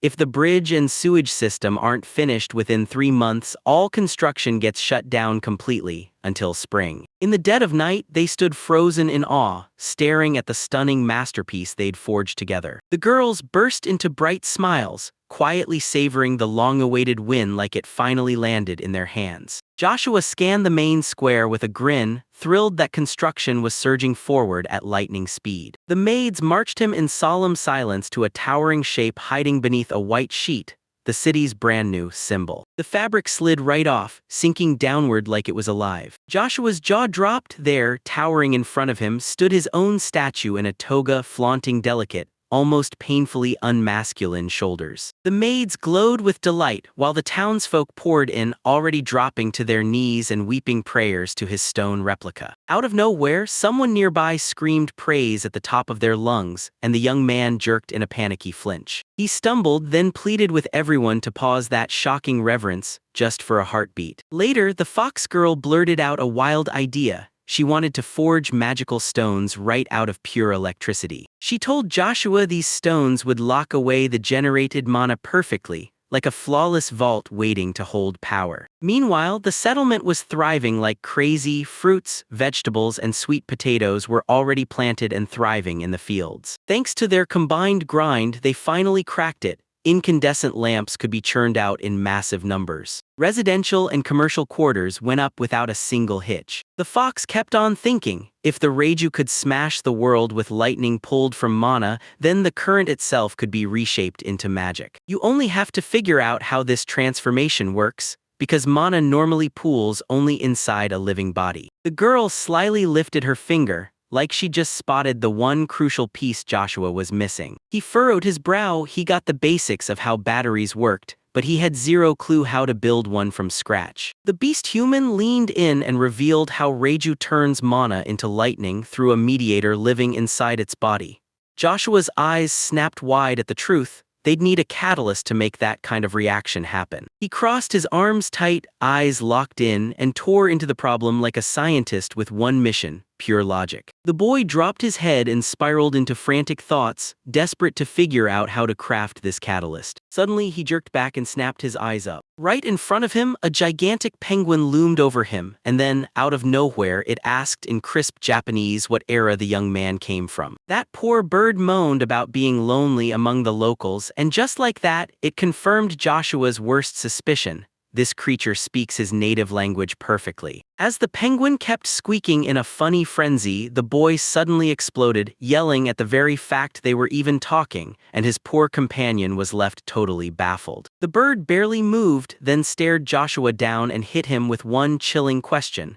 Was he also Japanese in a past life? He let out a heavy, heartfelt sigh, crushed by the fact he'd been reborn as a penguin in this strange new world. After that, the bird clumsily waddled right up to the water, while the boy just stood there, stunned, trying to process everything he'd heard. The beast woman snapped into surprise, blinked hard, and cautiously asked Joshua if he truly understood this wild talking creature. The penguin shot her a proud glare, shut his eyes tight, and snapped, he wasn't any creature. His name was Sujiro. The penguin eagerly jumped in and helped the boy build the battery from the ground up. The young man lit up with joy and swore he'd repay tenfold. Then a nasty premonition stabbed at his gut. No, he didn't ask for kindness. He demanded a real deal, steady meals, and a roof over his head. The young man inwardly called the bird a pest, then grudgingly let out a dry, "Yeah, sure." Right out of nowhere, the beast snapped with a new demand. It wanted to study magic. The boy accepted it without flinching, like it didn't even rattle him. The final hurdle was brutal. How do you teach a soul that doesn't understand a single word of human language? That fox girl flashed a confident smile, and suddenly you could feel how she used to talk to the monster Reiju. She crept right up to the bird, inching closer like she might catch it in the act. And she burst into frantic arm waving, using wild gestures to spell out every detail. The penguin froze in pure shock, then jerked back in surprise at that wildly insane expression. Right then, the two of them burst into joy and shot their paws up in the air while the confused boy stared, stunned by whatever they'd just secretly agreed on. The boy let his imagination drift, picturing a brand new fish as he clutched a cuddly plush penguin to his chest. With the little horned girl by his side, he grinned and threw his head back, soaking in every moment. Old butler Runberg and the maid Ellie just stood there, staring in silence as everything unfolded. The boy broke into an awkward little smile, like he didn't know what else to do. Ellie leaned in with wide eyes, savoring the fresh catch as its scales shimmered like it had just been pulled from the depths. Later, Ellie went out to gather herbs, then fired up her words, telling Runberg with her whole heart that serving Lord Joshua was the happiest thing she could ever imagine. The steward fired back with ironclad truth. She's Baron Neilman's third daughter, and she definitely doesn't belong among the servants. He reminded everyone that after Joshua got expelled, the girl's real biological father must be freaking out with worry. Runberg hit her with a blunt question. Was she really planning to keep hiding her noble blood? Ellie dug her fingers into the hem of her dress, the fabric crunching under her grip, and she couldn't help but thank that old man for the magic lessons and for showing her what life is truly for. She dropped her gaze with heavy sadness, because all she wanted in that moment was to stay nothing more than Ellie's maid. Panic pinned the girl in place, terrified the gentleman would ditch her once he heard the lie, until Runberg stepped in, soothed her, and promised to spill the secret of their reverse side. The steward slammed his decision down. This was it.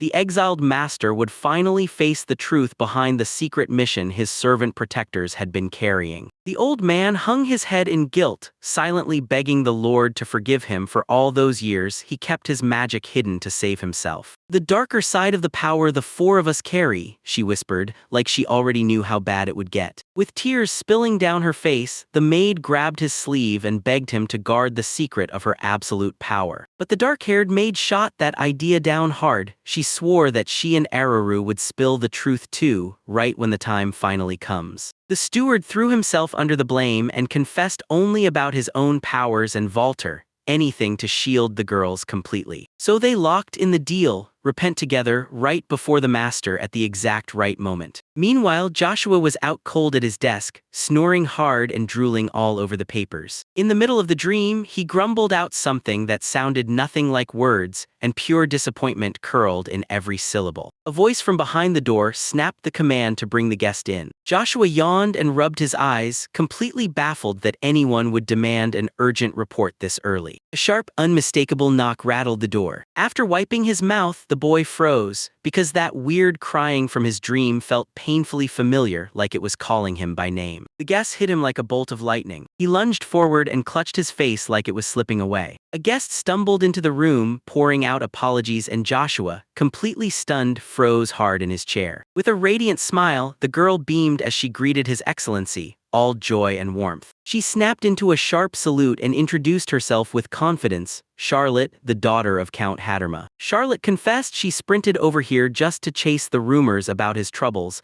but the young man only smiled and greeted her as Charlie, stunned she'd even shown up. With blazing, fanatical fire in her eyes, she declared that under his leadership, even the most backwater town would instantly erupt into a magnificent city. The boy's cheeks went scarlet and he insisted, right to their faces, that they were totally fine and handling everything perfectly on their own. "That's why I'm here," the girl blurted, so sharp it made him jerk back, fear snapping through him. Right then she snapped around without warning. Her hand shot into the bag with ruthless certainty. With a bone-rattling thud, she slammed a glass bottle down in front of the stunned young man. "It's milk," Charlotte beamed and declared she'd hauled a whole cow along, then promised she'd personally bring him fresh drinks every single morning. When they asked about the abandoned lands, she waved it off like it was nothing, blaming it all on her younger brother, while he freaked out at the idea of having to show up every single day. Clutching her chest with trembling hands, Charlotte finally blurted out her real dream. She wanted to be accepted as a subordinate. Charlotte begged the gentleman with shaking, desperate intensity,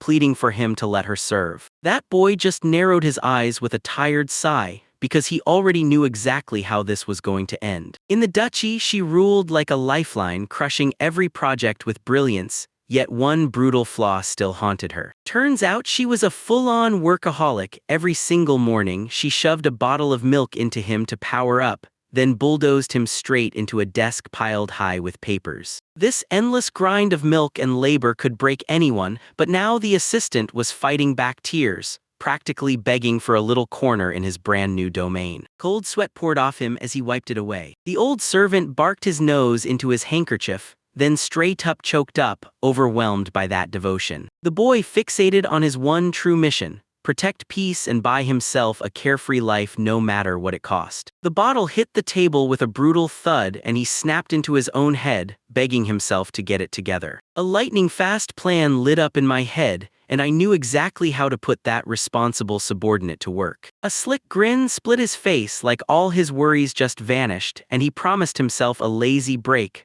The young gentleman, thrilled, welcomed her onto the team. Charlotte burst into a huge smile, glowing with her usual unstoppable cheer like nothing could ever dim her joy. The elder waved everyone to the table and slammed the meeting open, kicking off the city's development for real. Joshua wasted no time and fired off a question at Runberg. How far along were things in those new districts? He just shrugged, like the never-ending tide of displaced people wouldn't miss a single day. The construction crews were already grinding away like clockwork, so the young leader stepped in and demanded, when do the people get their homes? The plan was huge: build 5 3-story insulas to house hundreds of people, and throw the newcomers right into the work so they helped forge their own shelter. For family couples, Joshua had private houses designed side by side, with no one sharing their space. The plan got approved, and suddenly they started turning chunks of the shopping district's buildings into shiny new hotels. Runberg couldn't stop the tear from slipping out.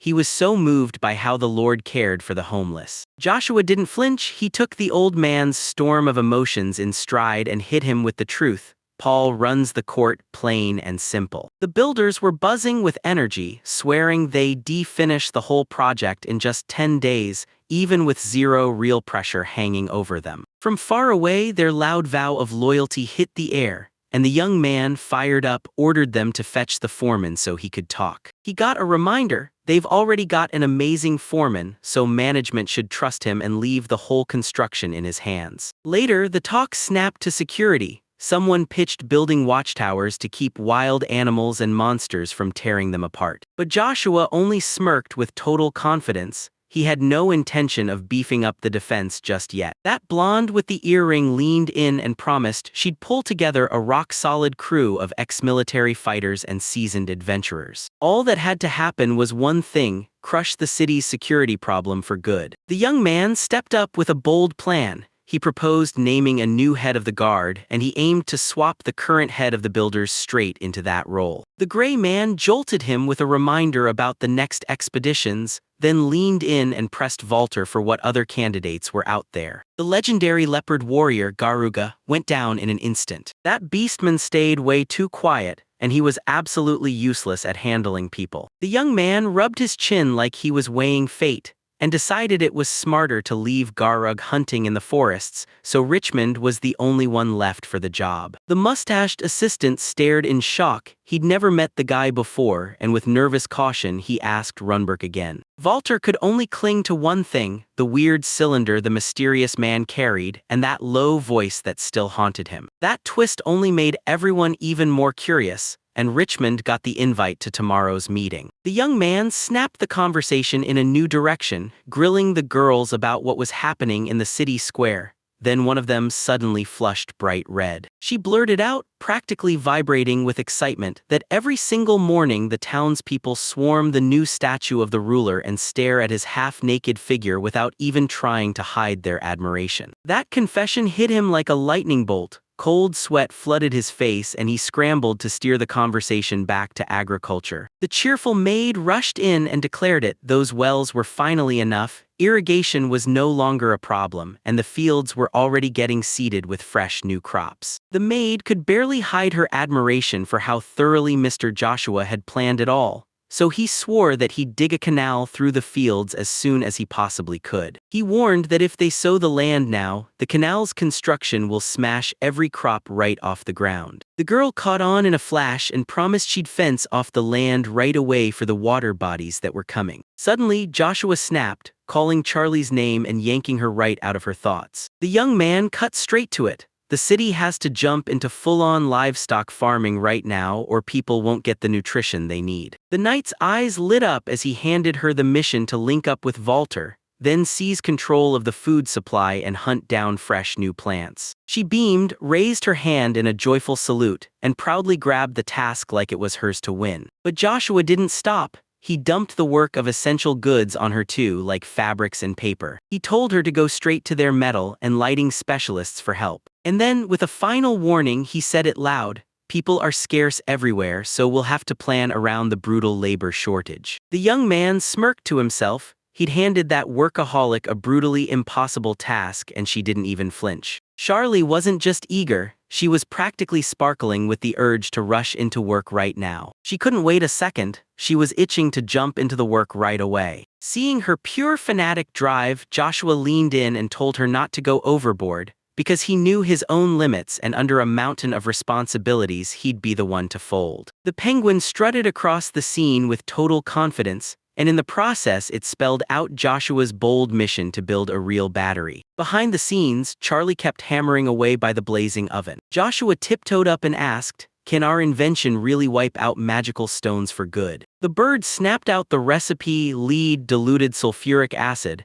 and instead of hunting down scarce plastic, it would be wrapped in glass. The boy shut his eyes, lost in deep thought. The lead was right there in the old ore piles, but now the real question hits: what about the acid? A bead of sweat slid down Joshua's cheek, and the worst part was he had zero clue how to synthesize it. He stood there baffled, begging the bird for a clue. Eru perked up like a startled cat, caught off guard because she suddenly remembered they'd have to get nitrogen to pull sulfur out of sulfides. The penguin calmly laid it out. Turns out you need the same ingredients to make gunpowder. When Joshua heard that nitrogen got dumped into the soil, it instantly clicked in his head. He even remembered water-soluble potassium nitrate. They ditched the old soldier playbook on the spot. No time for it, so they started hunting for raw materials by digging through animal dung. The boy flashed a confident grin, knowing exactly how to reach the scorching arid regions without any detours. He shot up 2 fingers, snapped the team's focus to what came next, and ordered them to hunt down the saltpeter vein. Joshua ordered the girls to hunt down deposits of saltpeter. He burst into a conversation about the water purification system on the spot,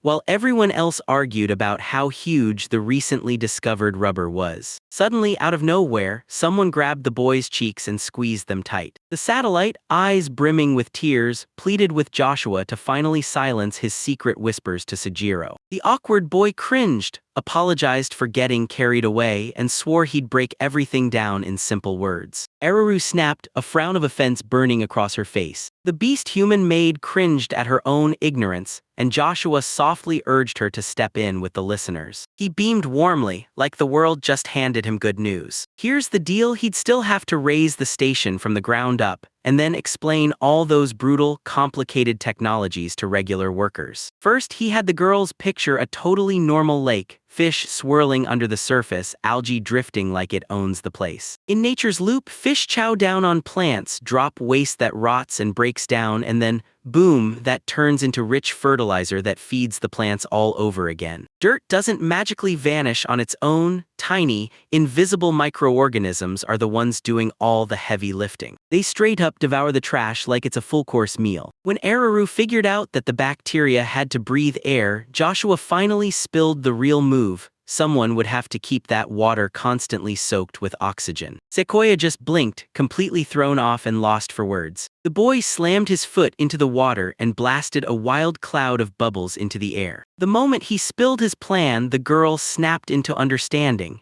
Because that air wasn't just for show, it would stir the microorganisms into the liquid. Aeration smashes the dirt into tiny particles, then transforms it into a powerhouse nitrate fertilizer. The water gets purified to the very last drop, and all that nutrient sediment just sinks straight into the ground where it belongs. Aruru stared with wide-open eyes. "So you're telling me bacteria literally go yum-yum and the dirt vanishes?" The boy grinned, soaking up the calm while he waited for her to finish her story. The maids fired up. Microbes need a breathing gizmo, and that boy is about to hand the job to the penguin to build it. While Penguin and Sequoia dug into metal samples, the guy packed up with Aruru and tore off deep south from the capital. Walter wasn't bluffing, he was telling the truth, and they were tearing across a dead, scorched wasteland with not a soul left alive. The jagged high mountains in the north slam a wall through the sky, blocking this region from the humid winds that try to reach it. Even with the thick forests stretching eastward, that boy couldn't shake the truth: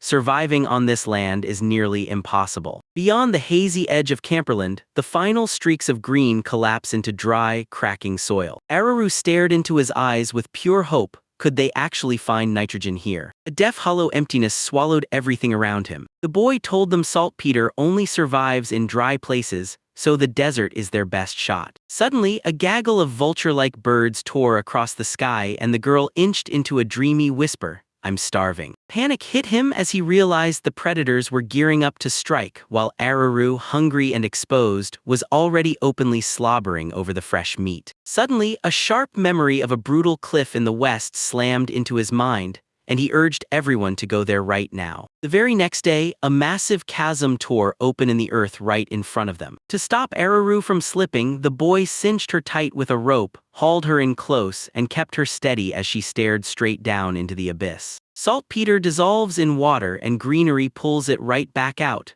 So this dead stone canyon became the perfect hideout for a priceless treasure. Joshua pointed out that yes, nitrate can be born from organic matter and manure, but getting it in nature, already ready to use, isn't nearly that simple. They huddled at the edge of a deadly cliff, hunting for the perfect caves to slip into. The boy was getting ready to dive for the samples when the girl suddenly perked up her ears like she'd heard something big. Her eyes lit up like fire. She was convinced she'd found the true lair of a flying dragon. Joshua stared in disbelief, picturing some fire-breathing monster, because he'd been praying it was just bats down here. Aruru shot straight to the truth. Once bats show up, their droppings pile up like crazy. The boy muttered, annoyed that all he was good for was lending his head, and the girl beamed as she thanked him like it was the best thing ever. Joshua's mind raced as he stared into the distance, thinking at full speed. He clamped his hands around the rope, and the moment he looked up, he knew climbing any higher could get him killed. Aruru suddenly blurted that she'd handle everything by herself, and without a second thought she burst forward. She hurled herself straight into the abyss. He screamed her name into the empty void, drowning in pure despair. Joshua crumpled to the ground in pure panic, screaming with terror and frozen, not even knowing how to save her. Then, out of nowhere, a voice ripped up from below and he froze in pure shock because Aruru was totally unharmed. The girl shrugged it off like it was nothing, of course. For a girl cat, scaling steep cliffs is just everyday business. She didn't even flinch about the scout, insisting that Joshua himself would have smashed straight into disaster with that jump. The boy sat alone on the cliff's very edge, staring into the drop like it was daring him to fall. Suddenly, a shadow slid up behind him without a sound. Joshua snapped to attention when the sudden sound of his own name ripped through the air. He jolted in surprise, while the scout just lazily flicked her tail like it was nothing. Aruru stood there cool as ice and straight up told everyone. One cave sat above, two waited below, and together they all fed into one giant underground network. Once he saw she was all right, he let out this huge, shaky breath of relief, and then burst into a laugh that sounded a little too frantic. In a snap, he weighed the news and praised the girl with real heart for her brilliant reconnaissance. Aruru practically burst with joy the second she heard the team's plan to rush in and inspect the newly found tunnels right away. The cat girl let out a purr-laced chuckle, eyes gleaming with pure satisfaction. She leapt onto the sheer cliff with crazy precision, pointing straight upward as a desperate voice from below screamed for her to do it. Pinned to the rock, the boy panicked and yelled for her to wait, while the girl was already shouting at him to follow. An endless, head-spinning wall loomed in front of him, like it would swallow the sky whole. The girls yanked the boy along, snapping irritably as his noise kept grinding their nerves. Joshua snapped still as stone, stared into the dark abyss ahead and whispered, "Let me look down." In the pitch-black silence, a totally unexpected proposal for a kiss ripped through the dark. A tense beat stretched out in silence, and then someone blurted out a clueless excuse, claiming this method would somehow save everything like magic. Sequoia snapped in the middle of it and declared, crystal clear, that kissing the guy was entirely on her shoulders. Joshua was drenched in sweat, terrified, and he had zero clue why she looked so thrilled. Before he could even catch his breath, the girl slammed his face deep into her chest. The girl slid over the subdued boy, eyes locked on his, and asked in a calm voice if he still wanted that kiss. When Joshua snapped back to his senses, his companions told him they'd already scouted the area and found no sign of danger. The trio screeched to a halt before a massive stone chasm yawning in front of them. Aruru threw her fist up in pure joy. Finally, it was safe to step inside. Joshua begged her not to run off, but she just grinned and waved him away. Because for a cat's eyes, darkness is the ultimate safe harbor. The boy quickly admitted it. Beast people were on another level, slipping through even the darkest, deepest caves like it was nothing. And just like that, the vibe went up in smoke. Aruru, fuming over the forgotten lamp, struck a burning branch to light their path and stared the boy down like he'd done it on purpose. She shot a glance over her shoulder, flashed a soft smile and told him, "I'm special." They snapped into total disbelief, let out a sharp, decisive no like it hit the air with a slap. Just as the heroes started to relax that this deep cave had no crossroads yet, a sudden drop crashed from the ceiling. The maid's startled cry sent the boy sprawling backward on his back, utterly clumsy and helpless. A mystery slime kept dripping from that razor-sharp stalactite, drop after drop, like the cave was bleeding secrets. The three of them pressed deeper into the twisting stone tunnel, faster with every step. They squeezed through that tight passage and burst into a massive underground hall, where a strange, glowing light pulsed right in the middle. Joshua's jaw dropped as he opened his mouth in pure disbelief. Suddenly, the maid's stare sliced through the darkness like a blade. With a knife drawn, she bolted forward to stop the gentleman dead in his tracks and barked, "Duck now." Their companion went completely speechless, frozen in shock. Joshua blinked, totally lost, like he couldn't catch what the world was doing to him. The maid darted ahead in a blink, then skidded to a halt beneath the jutting stone. Her dagger slammed into the earth and pinned the hidden one-eyed monster there. In the dark, the predator lurked, yet Joshua's fear snapped into something new when the girl beamed and said this creature would make the perfect meal. A thunderous punch slammed down and ripped the ground straight open. "One more," the girl shouted, then blasted a fresh wave of magic straight into the tentacled monster's eye. The crushed creature finally dropped onto the stones and the boy could only gasp, stunned, because in this world the surprises don't stop. That thing fired a beam straight out of its eye. The tunnel spit the squad into a shadowy stone fork, where the dark branched like a trap. Someone blinked, totally thrown off. The boy's calm stare swept the area as he turned to his companions, demanding which path they should take. From the blackness, a screeching swarm of bats exploded into the sky like a living storm. They tripped over a pile of guano, so they grabbed every last bit fast and bolted before anything could stop them. Exhausted to the bone, the squad finally tore back to base after finishing the job. A burst of joy spilled out from the doorway, like the room itself just lit up. The maid shooed everyone off to bed, then rushed into the kitchen to cook dinner herself. Exhaustion crushed the travelers so hard they could barely stay upright. The boy gave a shaky, sheepish grin and begged Ellie to run them a hot bath first. The girls nodded, then bolted straight toward the heat as they chased the water. Someone shot Ellie a grateful smile for the lesson and promised to repay her, and Ellie, blushing, agreed, while the three kids below stared in stunned silence. The cat girl happily towel-dried her hair right after the bath while her older companion fussed to get ready for what came next. The young man quickly insisted that Ellie come to his room the moment she finished dinner and wrapped up the cleaning. The girl jerked back at the offer, then snapped her head up and agreed fast. Meanwhile, the girls sank into steaming hot water, scrubbing off the aches of a brutal long day. All alone, the boy immediately clutched his throbbing shoulder. He crumpled onto the bed, bone-tired, and chewed himself out for how pathetic his body had gotten. Even in the middle of rest, the laboratory kept haunting his mind. Blacksmithing had fused into their science, and that brand-new assistant penguin made the whole operation suddenly run smoother. Now the real mission was to track down the materials they needed. Without them, nothing would move forward. He slumped down and shut his eyes, flipping through his notes with heavy, tired breaths. A soft knock echoed. Ellie froze like a statue right at the doorway. The boy jumped up and waved her in without wasting a second. The girl barely squeezed out a consent, blushing so hard her whole face screamed with pure excitement. She perched on the very edge of the bed, all awkward tension, while the young man rushed to apologize, insisting he hadn't meant to disturb her. The second he sniffed and asked about the perfume, Ellie freaked out harder and stumbled into a nervous explanation,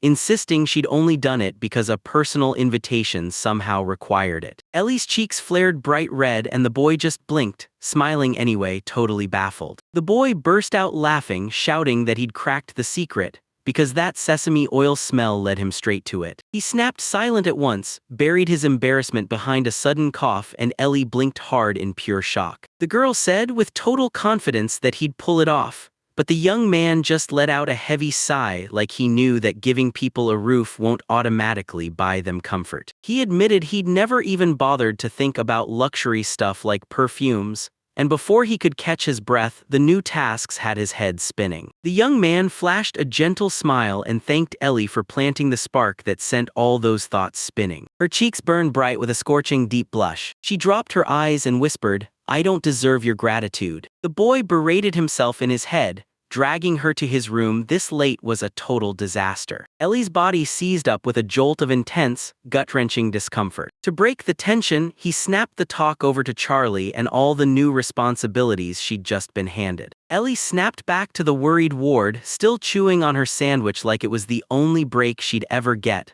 while she kept working. The girl bragged like a champ that they worked non-stop while the student hunched over their notes, painstakingly writing down every single word. The young man could only stare in shock and blurt, "Do we really get even 1 minute to breathe?" He rested his hand on her head and apologized for calling her so late, and the moment Eli heard it, her cheeks flared red. She blurted that she was ready anytime. The boy flashed her a warm smile and told her, gently but firmly, to get plenty of rest. Her eyes ignited with pure thrilling excitement. He told her he'll need her help tomorrow, and the girl lit up with pure joy. With a soft, knowing smile, she nodded and quietly agreed. He was already locked in, mapping out a meeting with Mr. Paul and slicing the tasks up for everyone, while Eli stared at him with a stunned, mesmerized look. From the dark building's window, his boss barked a direct order to go to sleep, and right away, a sharp, stunned "what?" burst out of him. The morning sun came down in sharp, bright beams, carving the sky wide open. After everything went down that night, the boy collapsed into instant sleep the second Elle headed for her room,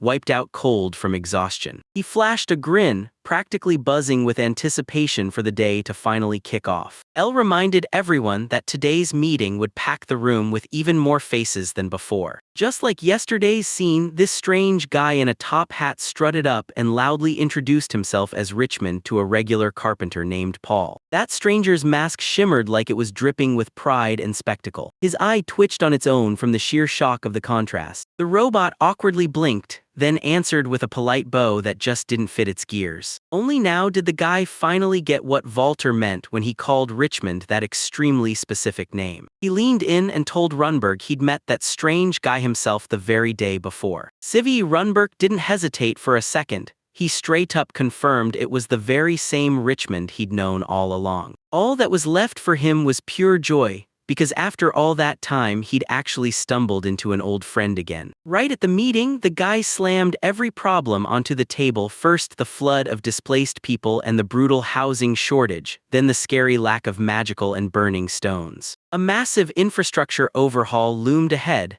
and it wasn't going to let them breathe easy. The population report laid it out cold. 60% were farmers and the rest split cleanly between traders and craftsmen. The young lord leaned in and demanded, "Did you collect the data, Charlie?" And Charlie just gave a quick, confident nod. The gray manager couldn't stop the tears. He wiped them away with a handkerchief, overwhelmed that a full 1,000 people stood by them. The boy exhaled in relief. Inside his head, he felt it. The assistant finally caught his meaning on just half a word. Then they shifted to construction. The Lord leaned in and grilled Paul about how many builders they'd bring, because their plan needed housing for up to 3,000 people. Without a second to spare, the young man instantly named him the boss of the whole project, and the guy was left absolutely stunned. After catching his breath, Paul proudly pointed to 100 working hands, and to the very first storage sheds rising for the supplies. Seeing how much the ruler trusted him, he dropped into a deep bow and poured out his sincere gratitude from the heart. The ruler slammed down the order, "Don't you dare stop the building. If wood runs out, we'll raise brand new houses with bricks." Runberg got stuck with the supply job. He'd been ordered to build a team of 50 people and stay right beside the builders while it all came together. Soon the Lord hauled Richmond in, mask on, top hat tilted,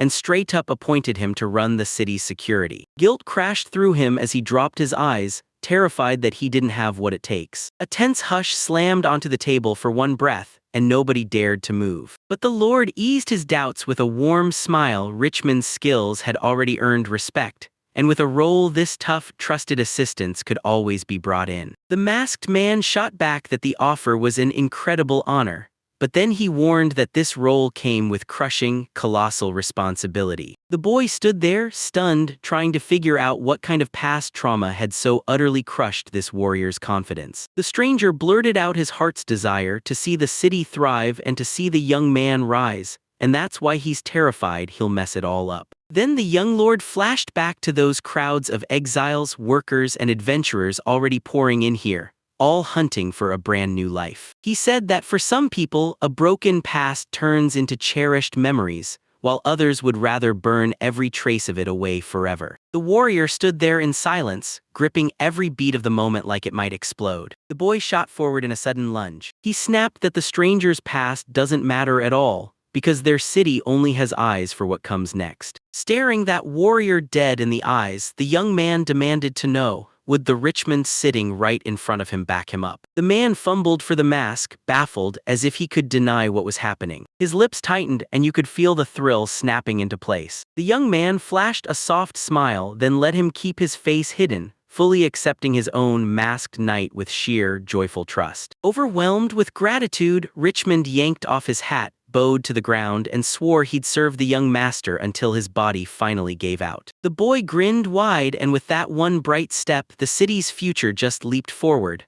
another victory locked in for a thriving tomorrow. The peasants lounged through the wide cassava field, lazily working as the day stretched out. Joshua swept his gaze across the neatly kept fields, and the sheer size of the local farms left him genuinely impressed. Farmer Tomas beamed and declared, "We've got more than enough food, so the gardens thrive and we can finally build new houses." The man practically buzzed with pride for his settlement. They were just stretching the fields wider, and Char, Joshua's companion, finally admitted she couldn't wait 1 second longer for the glorious autumn harvest. She beamed at the master and urged him to come back for another visit. No excuses. Tomas gave a calm, approving nod, utterly sure tomorrow would bring plenty. His eyes snapped upward, locking onto the endless cloudless sky. Just a little farther off, a fenced pasture stretched out, packed with cows and sheep grazing side by side. Char told everyone the villagers swap off caring for the livestock, and before long they're even dreaming up a real poultry house. Joshua thanked the girl for the amazing tour of the farm, but she blushed and waved him away shyly. Char made it crystal clear, this stunning farmland wasn't built by them at all, but by the tireless craftsmen from the City of Oracles. In the distance, a towering multi-tiered fortress rose like a monster against the sky. The strange priestess gaped at her in total shock,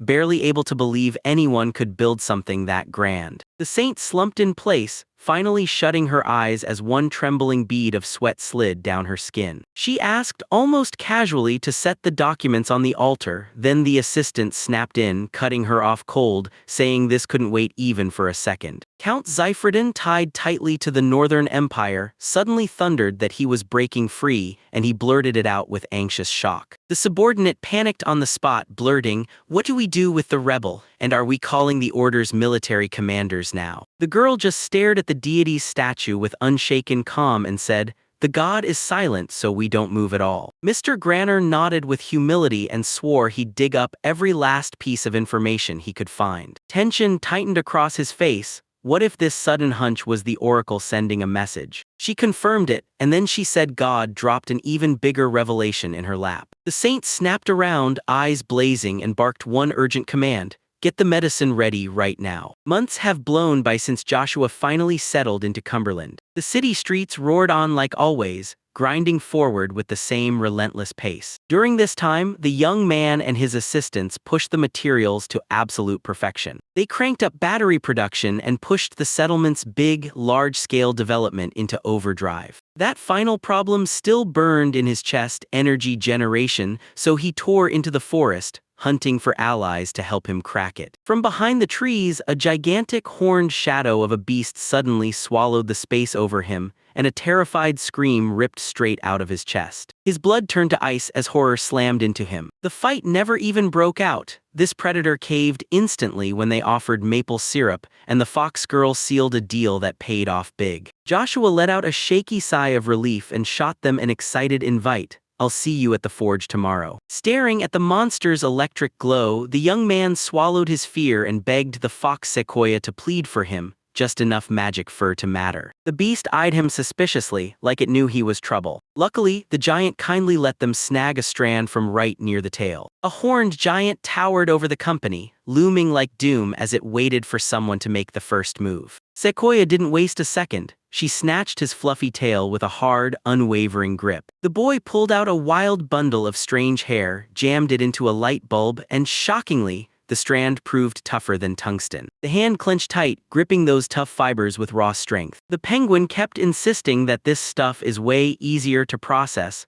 but it still has to be studied before we know its full powers. The young man flashed a smile. He only needed to track down the current zapping through the thunder beast. They shut down the talk about Sequoia on the spot and pushed it to later. The boy named the fox Ellie, and she softly eased down to the ground right beside him. The maid and the penguin just stared, blinking like, "Wait, what?" The fox girl lounged against the young man like she owned the moment. She yanked the bird close and squeezed it tight against her chest, then blurted that sending energy through touch is way easier than trying to do it with something you can only see. The young man's eyes shot wide open in an instant. A split second after impact, a colossal horned beast surged out of the air, blasting a blinding wave of pure mana light. The boy stared at her in awe and asked, breathless, if she could actually see that miracle too. He flashed a warm smile. Yeah, for most academic mages, seeing mana is normal, but for him, it felt like a whole new world just unlocked. The beast huffed hard and electric sparks snapped through its thick fur. He suddenly went still, hit by a shocking realization that landed out of nowhere. Right before his eyes, glowing orbs drifted through the void like living light, pure mana. The boy stared into that eerie glow. Each pale charge throbbed in perfect sync with the beast's breathing,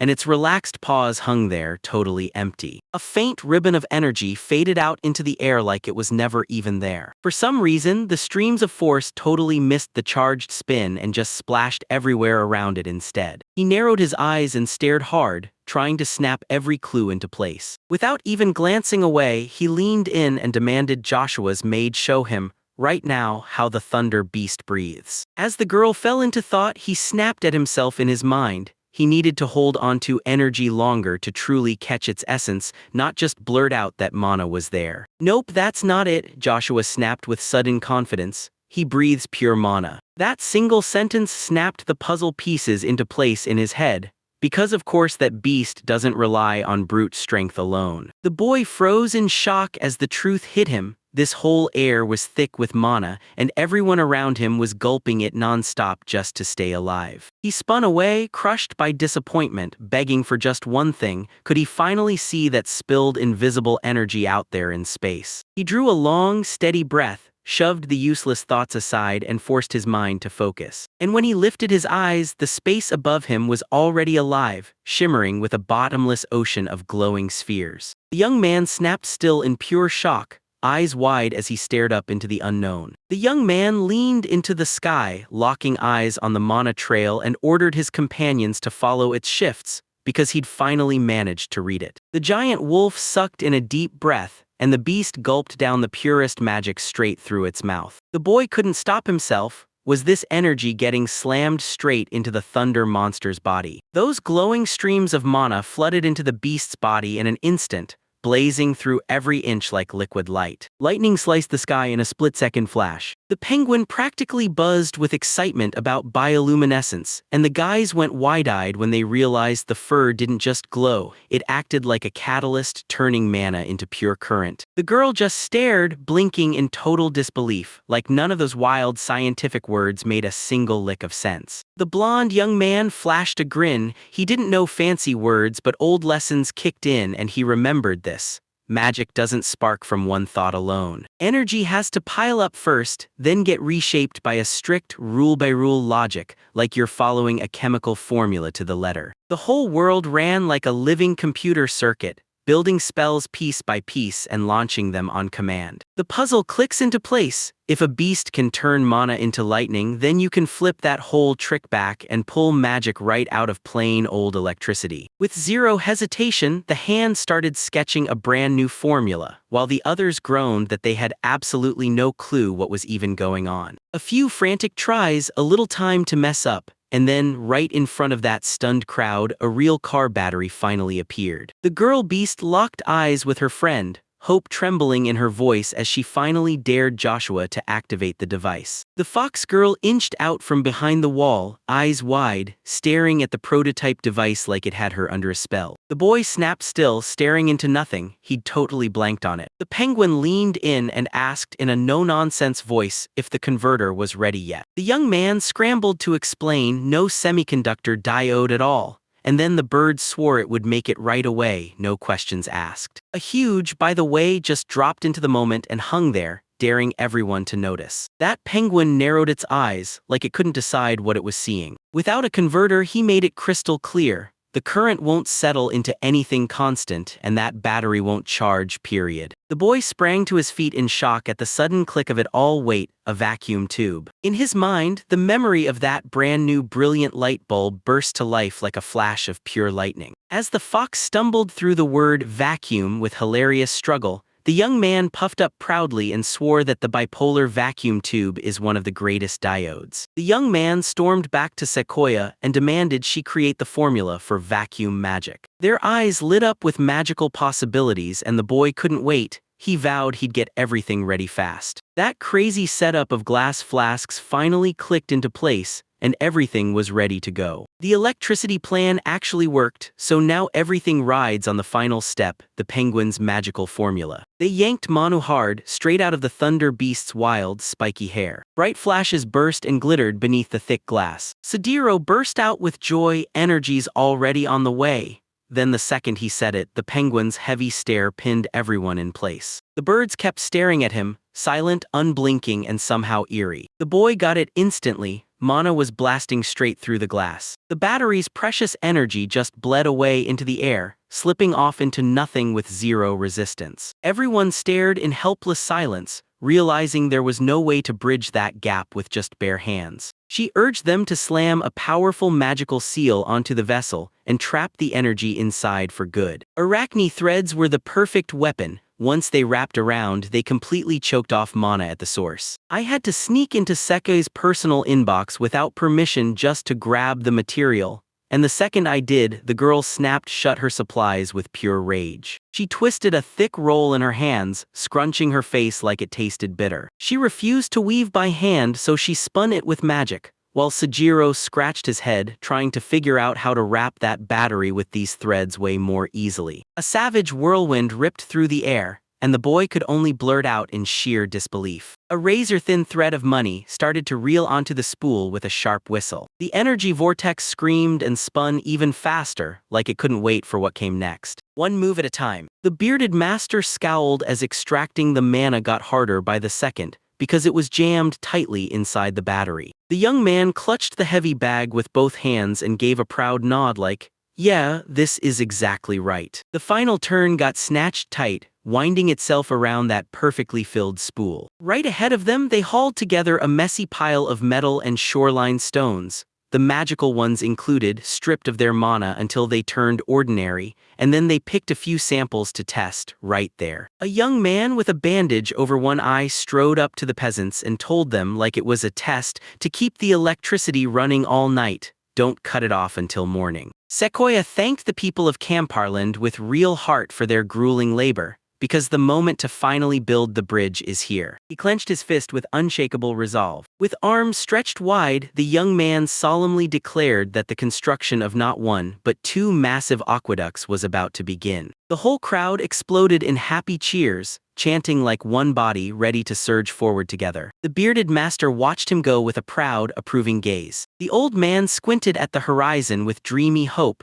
picturing the day water would finally rush over those bridges. Every dream of cool comfort came down to one harsh truth. Without the magic stone, you couldn't get water into the houses, so everyone had to bet everything on wild experiments. The girl beast leaned over the water vessel, and her eyes went wide with pure disbelief. Sekei's grimy shard suddenly flared with light, and that crushed stone snapped back to full power in just one night. The girl gasped in disbelief, blurting out what the heck just happened, while the young man only stared, frozen, silent, totally stunned by the incredible find. Right in front of them, normal river pebbles started glowing with magic and iron burst into blue metal, except silver, which just wouldn't wake up, failing to turn into mithril. The young man practically buzzed with excitement at the thought of testing transformations on other substances. He finally figured it out. Purified iron wasn't just different, it was transformed, while lead and glass only soaked up the magic and refused to change it. The penguin said, deadpan and quiet, that in no time magical mithril and that blue metal would be as easy to get as regular iron. The young man clenched his fist, buzzing with excitement as he finally grasped what this revolution meant. Mass-producing magical metals would keep their massive construction from bleeding out in inevitable losses. He cracked into a blissful grin, because from this moment on, Oraku's city lights would blaze wider and wider, and his dream would finally land for real in just the next 3 years. 10 years after humanity finally united, the mighty empire snapped and erupted into a brutal civil war. The towering fortresses of the once united country started splitting at the seams. The leading lords sniffed out weakness and snapped up their freedom, but when the power clash exploded, the church surged to the top. The Holy See has burst out of the shadows like a holy storm, and now everyone's finally paying attention. Everything is different now, times have flipped, and the old world is gone. To keep the whole empire from turning into a meat grinder, the emperor outsmarted everyone by declaring the holy faith the official state religion. Then every single day, sermons rang out for all, armored knights with weapons and even regular folks who looked totally lost. Now the stone goddesses loomed over every city, towering like living giants. The church's power clenched around the independent principality of Rudel like a vice, squeezing every last bit of freedom. The bigger the empire swelled, the tighter it got trapped in the choking web of blind faith. That safe feeling blew to pieces as whispers ripped through the nobles. No matter how hard they prayed, the saint's prophecy said a deadly disease was coming. A deadly invisible threat hangs over the capital of the principality, like it's waiting to strike. The gray-haired advisors traded heavy, grim looks, like for the first time they were scared enough to admit it. Those messengers of God might actually be lying. "No, my faith won't budge," the girl snapped, staring them down with ice-cold eyes. She shut her eyes with a tired sigh and warned the Duke, straight-faced and grim. If he didn't leave this place now, disaster would follow him and peace would never come again. Nobles hunched in tense silence, their skin slick with cold sweat. One of them shot the word of God right down, because if anyone deserved credit for prosperity, it was that exiled duke who had dragged their lands up from ruin. Rada's mind raced as she desperately decided, then she looked up at the holy Joshua with trembling hope, wondering if she should bring the ruler back. She dropped her gaze helplessly, like she couldn't even fight the moment. That suffocating, awkward silence swallowed everything, like it was the only answer they could give. They were haunted by one burning question. What on earth was the exile doing right now? And right then he stood there like a giant, calm as ever, as the locals hauled up walls around him and practically begged the heavens. Life here was pure chaos in the hills, cows grazed peacefully, turning the whole place into a calm, living soundtrack. The peasants threw themselves into their work, tilling the soil day after day until the fields finally paid them back. Work didn't just happen, it exploded everywhere, with crews laying cobblestones and blazing hot anvils hammering like thunder. The young man burst out in pure joy, bragging that after the joint meetings, the aqueduct's construction suddenly skyrocketed. The workers gawked at the bridge in pure shock. Those massive steel beams were hauled and installed by hand in just 3 insane days. That boy dreamed huge. He knew the roads and underground drainage systems were being built for tomorrow's massive city, ready to grow bigger than ever. With a warm smile, he admitted his dream: finish the foundation fast so these people can finally live truly happy lives. He made it crystal clear that the kids' health comes first, and the little ones cheered, fists thrust up in pure excitement. Sweat pouring down his face, he barked, "Everyone break time," and demanded they all stop. Right nearby, a black chick gawked in stunned silence at the glass box packed with herbs. Thin stems trembled, barely catching the light as they shimmered. A thin ribbon of smoke curled up from the chimney and drifted into the night above the roof. Sequoia calmly pored over her notes while the table around her glittered with scattered little minerals. She carefully measured the magic in every single stone, humming like she'd hit the perfect amount. The young man strode up to her workspace and demanded to know how the research was coming along. The boy dumped the minerals on the table, grinning as he planned to zap them with electricity and forge them into magical ore. He leaned in and told the fox girl the one rule that mattered: for a real comparison of magical power, everything has to match perfectly. They've already tested a dozen materials, starting with plain old coal and pushing all the way to mithril, where quartz can pack a mind-blowing 20 times more mana than simple stone. The penguin calmly figured out that trying to measure invisible energy was a total dead end. His eyes snapped, pupils shrinking hard in an instant. He froze, baffled, as he stared at the scattered pebbles. The fox cowered in guilt, sick with regret because it couldn't do a single thing to help. Right there, the hero snapped, stunned, because the penguin had just answered him back in straight-up pure Japanese. The bird slowly shut its eyes and admitted, with total seriousness,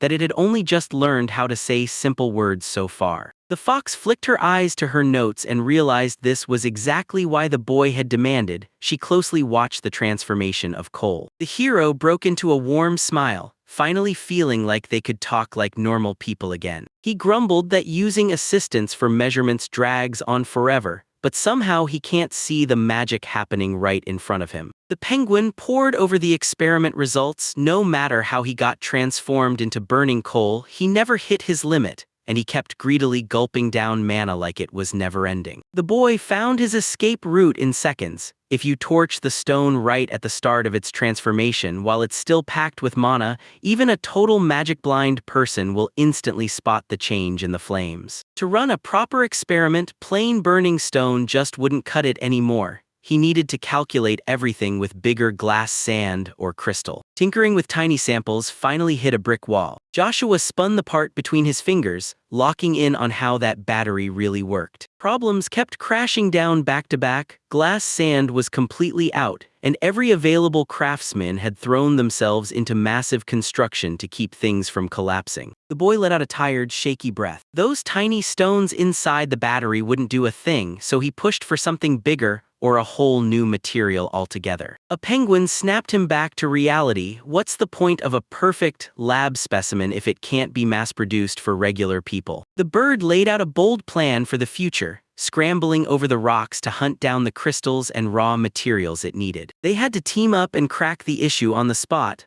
all while pushing conveyor production into motion. Joshua squinted against the glare and let out a weary sigh, wishing he could just tinker with energy instead of having to scale up huge factories. Right when I was locked in with those burning, curious eyes, my beast-woman partner cut in, and the penguin kept hammering the same point. We still don't have a skilled master. The boy lifted 2 fingers and traced out 2 razor-thin paths ahead. The girl lit up and suggested installing water wheels, but Joshua snapped in right away. Charging the magical stone takes monstrous power, so they'll need to build real power plants. His eyes turned razor-cold the moment he declared the only answer: thermal energy. A brutal energy shortage hit hard. Those water wheels could only squeeze power into tiny batteries. The penguin shut down the whole thermal energy idea and told everyone to zero in on steam or wind instead. The boy flat out said the thermal installations can't work here, not even on paper. The bird practically demanded they rush to the river cliffs to test how strong the wind really was. The fox bragged that it runs the engine on magical stones, but it breaks the rules of conservation of energy. Burning electricity to make fuel is a straight shot to draining your resources dry. But the first setbacks only lit a fire under her. She grinned with pure joy, and the boy immediately demanded a totally different approach. He clenched his fist with total certainty. She laid it out with brutal clarity. If we can't make more power, then we've got to cut how much we use. The boy launched into studying mana's density and how ores soak it up, but the fox just shrugged and admitted she understood nothing at all. Dead silence slammed into the room and everyone froze. In the end, the penguin decided no more stalling. They'd push ahead, cram the theory, and start forging brand new generators while they went. Villagers swarmed the old house, cheering as they greeted Count Joshua the moment he arrived. The young man didn't waste a second. He rushed up to the locals and demanded directions through the mountain, but they shut him down with a straight, unmistakable no. That injured worker snapped, "These rocks are a wild, uncharted death trap, so if you're smart, head left toward the river." Joshua let out a quiet thank you and said nothing more. Down in the canyon's depths, work roared to life. People hurried to reinforce the bank beside that old wooden bridge. Ignoring the warning, the Count stormed off with his beast-woman maid, crashing through the thick brush and up the steep slope like it was nothing. The girl blinked in shock at how he clocked the peak's arrival with such scary accuracy, and Joshua grinned, teasing her. Wasn't her own ears and tail whispering the warning? After an hour of climbing, the maid gasped for air, then, through shaky relief, she finally admitted they were almost there. Her striped ears flicked with pure satisfaction, like she'd just won. At last, they burst onto the ledge, and Joshua lit up as he leaned over and stared upward. Standing high above, he stared out over the whole valley, while the mines plunged far below, dark and endless. A brutal wind slammed into the open ridge, and both travelers dropped low, huddling to the ground to survive it. The Count's hair snapped and fluttered in the brutal gusts as he stared hard into the distance, like he was hunting for something he couldn't see yet. He shot his hand up and grabbed the wind's unbreakable rush right in his palm. Joshua was grumbling about the puny wind when Aruru suddenly snapped his eyes to the grass. Then it turned out he'd freaked out over tiny little animals. Peeking from behind the bushes, two fluffy, wide-eyed creatures stared out. Then the whole curious crew inched closer, drawn in by the mystery. Those tiny animals didn't even look afraid. Joshua let out a calm breath, and the maid instantly remembered she'd seen creatures like them back on Earth. The little one leaned in and chewed the grass like it trusted the world completely. The girl spotted the cute quokkas right away, and just as she did, another curious little face popped out of the burrow. He wanted to keep staring, but those untouched hills weren't going to trek themselves. He crouched low and sifted the tiny stones beneath his feet, searching like they held the answer. Kylo rammed his blade into the earth with a sickening crunch, snapping chunks of rock loose. Joshua leaned back and soaked in the satisfaction of the freshly cut rocky edge. He rubbed the crumbly bits sharp as glass sand across his palm, snatched up his notebook, and knew he had to push the search harder before night fell. The boy stood there, lost in deep thought beside a towering chunk of solid rock. From the heavy grass, the companions crept into view, urging each other to scan the nearby stones and hunt for any nearby caves. Joshua snapped to a halt and stared, pointing straight ahead in pure shock. A huge grin lit up his face and he couldn't wait. He promised he'd show them every local wonder around. Aruro's ears shot upright and his fluffy tail suddenly bristled, locking onto something right away. The boy trusted her gut instinct with zero doubt, and it never failed while his own eyes kept letting him down. In the thick grass, a black abyss of a burrow suddenly gaped open, swallowing the light like it wanted to disappear the world. They leaned in, grinning, and eagerly stared into the pitch-dark hole. That young, battered guy crumpled to his knees, begging forgiveness for his orders, and you can't help but marvel at how Aruru always sniffed out those hidden spots. The boy dropped his gaze in shame, then muttered another heartfelt apology. He was still gasping for air when the girl casually waved her hand like she owned the moment. He made it crystal clear, the hiding spot had to fit both of them, no exceptions. The young man demanded she gauge the cave's size by sheer sight, and Aruru flashed a confident nod, ready to prove it. She narrowed her eyes and locked in, drilling her focus with razor precision. The moment someone said big, his ear barely even twitched. The girl shut her eyes tight, measuring the gap like it was made for just two. Then in a heartbeat, her hand pointed the exact path through the hills. As Joshua trudged along, he suddenly spotted a familiar orange fruit hiding in the grass. He told Arara, the maid, to hold tight, then slipped into the thicket for a quick, curious sweep. His eyes snapped to the wide, strange leaves the moment they came into view. The boy shoved himself straight into the thicket, crawling deeper as the branches clawed at him. Tucked under all that lush green, those round, plump fruits were hiding like they had secrets. Joshua squinted into the light, daydreaming that this time he'd finally get to taste something brand new. In the next heartbeat, his eyes snapped wide. He triggered the plant assessment skill. His gut instinct didn't betray him. Then a smug, satisfied grin exploded across the boy's face. The system flashed the truth. Right ahead, a mate tree towered there and its leaves were flawless for brewing. And right beside it sat a totally ordinary edible pumpkin, like it didn't know it was about to matter. Joshua promised tea from these leaves and juicy jam from the pumpkins,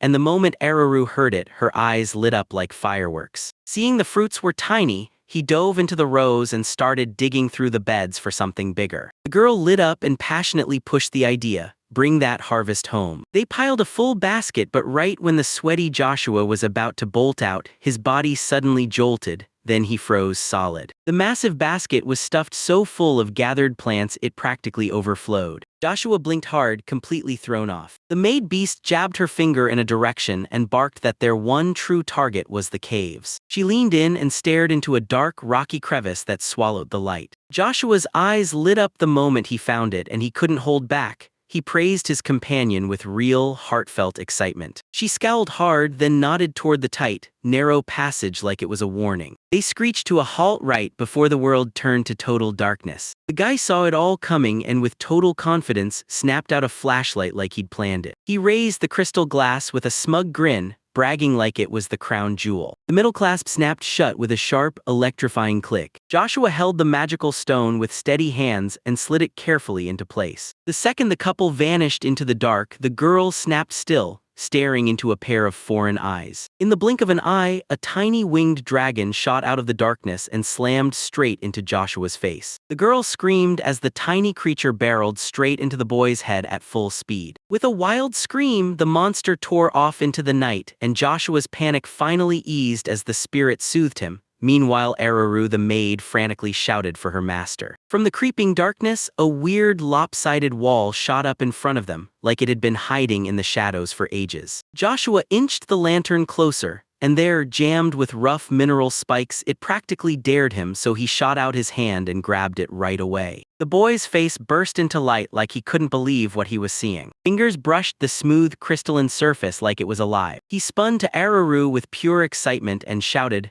"We hit the jackpot. This isn't just some find, it's a real vein of purple crystal." The spirit and the maid just froze, staring in utter disbelief at what they'd uncovered. If it really was amethyst, Joshua pushed deeper into the tunnel, hunting for those crystal-clear rocks like they were his next big prize. And when they finally reached the cave's far end, they spotted it. A huge quartz vein that could forge magical stones for tens of thousands of people. This mineral was packed with 20 times the normal mana, so even the tiniest shard turned into a long-lasting well of power. Up ahead still waited the tough grind of generating electricity, but the supplies they'd found this time were more than enough to power the next step. Joshua grinned as he clutched the mineral in his fist, because today wasn't just full of breakthroughs, it was huge. These new crystals could be recharged again and again. Odd ribbed fruit sat in a messy pile right in front of them. A little earlier, the boy and the beast girl maid were stuck in the kitchen, staring at this harvest like, now what? But the locals shut down every doubt. Once that odd veggie boils, it firms up and turns insanely sweet. In one giant basket, a mountain of yerba sat piled high, basically the local version of a pumpkin. The warrior let out a bitter sigh, remembering just how brutal it was to bring them crashing down from those towering trees. The boy practically lit up at the idea, grabbed some seeds, plant them in his own garden, and finally stopped thinking about climbing trees. Suddenly, the calm exploded. One brutal growl tore through the air, and the warrior's rumbling stomach betrayed him, loud and merciless. Her cheeks flared red, and she practically tasted the sweet dish in her head already. The maid beamed, sprang to her feet, and promised she'd help cook dinner to lift everyone's spirits. The boy grinned and lifted his fist like he was about to strike, while the embarrassed warrior still ducked and hid her face. The blushing warrior kept her eyes down as the boy and the maid marched off cheerfully toward the kitchen. Cold water blasted his skin and he immediately got to work, scrubbing the stubborn pumpkin grime off the ground. Truth is, panic was already detonating inside him. Back in his past life before reincarnation, he could barely cook a thing, and now he had no clue how to handle any of this. The maid bowed to him with heartfelt gratitude, then quietly shut the door behind her like she'd just been saved. The maid slowly, precisely rolled up the gentleman's sleeve. Joshua's innocent hands let the tray slip, right in front of the stunned servants. He calmly rolled up his sleeves, grabbed the dirty dishes, and called on the maid to jump in and help. Aruru got completely flustered at the sight and her cheeks lit up, but that awkward silence instantly shattered when Runberg and Ellie popped out. The steward eyed the young man like something was off and demanded if he was really going to cook those weird berries. Then Joshua shot back straight-faced, "Nope, it's a pumpkin." Meanwhile, Aruru shoved her red face into her hands, burning with full-on shame over those wild, fanciful daydreams. Joshua beamed as he finally set the finished tapioca down, nearly tearing up because now he'd be able to sip his beloved bubble tea for the rest of his life. His eyes suddenly sparkled with inspiration. He'd finally nailed the perfect pumpkin pastry for tea, so he grinned and dove straight into making it. The kitchen was roaring with motion, one knife hacked through pumpkin with deadly precision. A whisk blazed through the mix, and pots hissed on the stove like they were ready to explode into flavor. In a flash, the table filled up with giant, mouth-watering pies and ice-cold drinks filled to the brim. That golden tart, dressed in fancy swirls of whipped cream, looked like a full-on edible masterpiece. The guests erupted in stunned disbelief, staring wide-eyed at a feast nobody had ever seen before. Those tapioca glasses shot upward with a thunderous clink, and Joshua, grinning from ear to ear, thanked everyone for coming before diving straight into the tasting. A calm, star-drenched night blanketed the estate,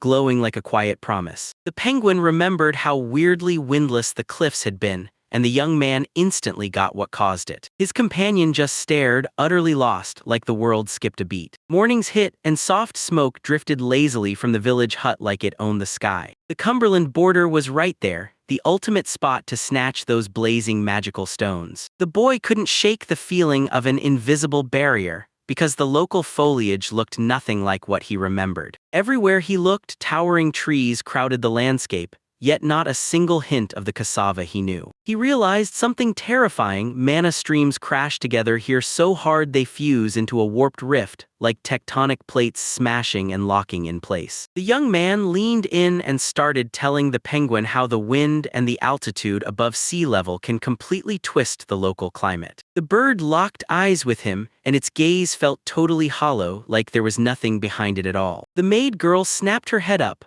eyes bright with curiosity as she leaned in to hear about the unknown flora. The boy blurted out, asking if anyone felt that weird shift in the weather the moment they showed up. With a sneaky smirk, he snapped his gaze to Aruru, daring him to answer. He admitted it was brutal to catch every detail as the carriage rattled by, but even he couldn't hide how the air itself suddenly shifted. Aruru nervously confirmed it, and the young man felt his mind get blown by how spot-on that sharp insight was. That penguin kept grilling everyone, demanding to know the exact moment the wind shifted the hardest. Aruru didn't just notice it, she could feel the wind shift in an instant, even if to everyone else it would have seemed like nothing. The scenery stretched out like a full-on desert, rolling hills and nothing but sand, so its loud, flashy name suddenly felt totally wrong. The moment the girl said Rudon Plateau, the young man lit up, joyfully confirming he'd guessed right. The bird told him that the Rudon Plateau is the line where everything shifts, right between the border and the principality,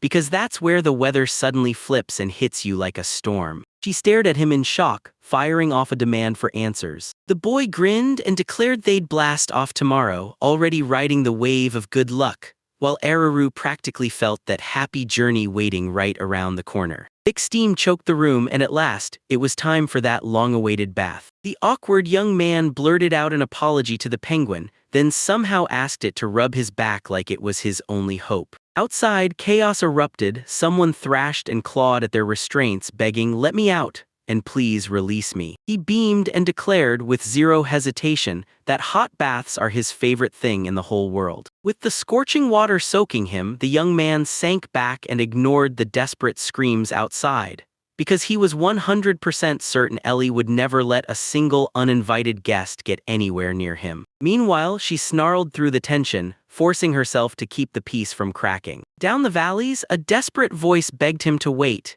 Yet the young man believed you had to win even the smallest luxuries like fragrant perfumed oil, one careful step at a time. The fox girl in the towel shamelessly hauled herself onto the maid's shoulder, admitting she'd been dead wrong for trying to snatch Joshua for herself, so now she's dragging Ellie along too. With pure nerve, she snapped her eyes shut and felt her cheeks flare red clear to her ears. The maid's face instantly flooded with pure shock. In the bath, Joshua sprawled in the water like he owned the moment, while Ellie scrubbed his back and fought tooth and nail to shove away every unwanted thought. The boy barely even squinted, but the girl's inner panic hit the roof. Then out of nowhere, the quiet shattered as loud noise burst in from outside. That knock on the door ripped Joshua out of his sleep. Trouble was waiting outside, and voices were shouting for the master. Still half asleep, he rubbed his eye with a slow, lazy drag. Behind the door, anxious Ellie kept squirming, unable to sit still. The boy yawned and stretched in bed again, letting that sweet sleep linger just a little longer. The young man demanded the penguin stay put until he got back,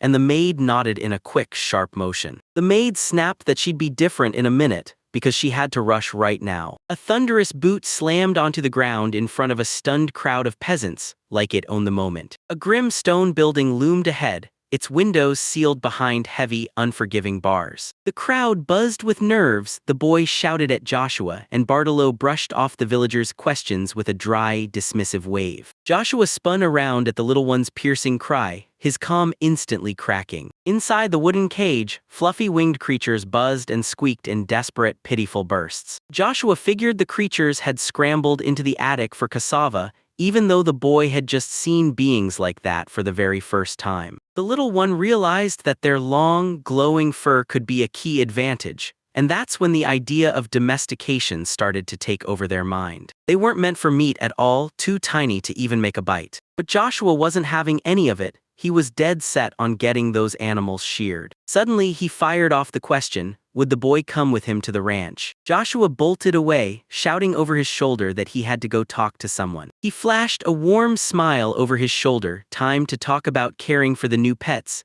and soon the little one would get a task all their own too. The light-haired boy flashed Bartolo a guilty smile, then pleaded his apology over the work trouble as their cart rattled on, rolling straight down the road. The girl beside me tore into the cookie with a grin, snatching up a bite so good it practically made the room light up. The whole goofy crew finally let their guard down. The penguin was happily chowing treats, and the girl practically beamed, thrilled to be on that long-awaited trip away from home. Ahead stretched a bleak, jagged wasteland of rock and dust. Dead, twisted trees jutted up from the split, cracked ground. A vicious caw shattered the sky from the high heights. The cart rattled through the dead plain all by itself, while a flock of screaming birds wheeled overhead like they owned the sky. Suddenly, every passenger went silent, like their brains hit a wall. By the old sign that read Ludon Plateau, zombies dragged themselves out of the ground, slow and shambling like they had all the time in the world. What? Their mouths fell open as a twisted whirlwind tore across the sky, ruthlessly gulping down the birds. The boy spun toward Bartolo, panic spiking his voice as he demanded to know if he was seeing the same strange stuff too. A lone black feather drifted down from the sky, slowly falling like it had all the time in the world. A nervous penguin jumped and flinched like it was bracing for impact. Bartolo muttered, all dry sarcasm, never once taking his eyes off the sky. Tiny spirits chattered about the scorching heat and the storm creeping closer, and Joshua could already feel that sting on his skin. He leaned in, eyes locked on the sky,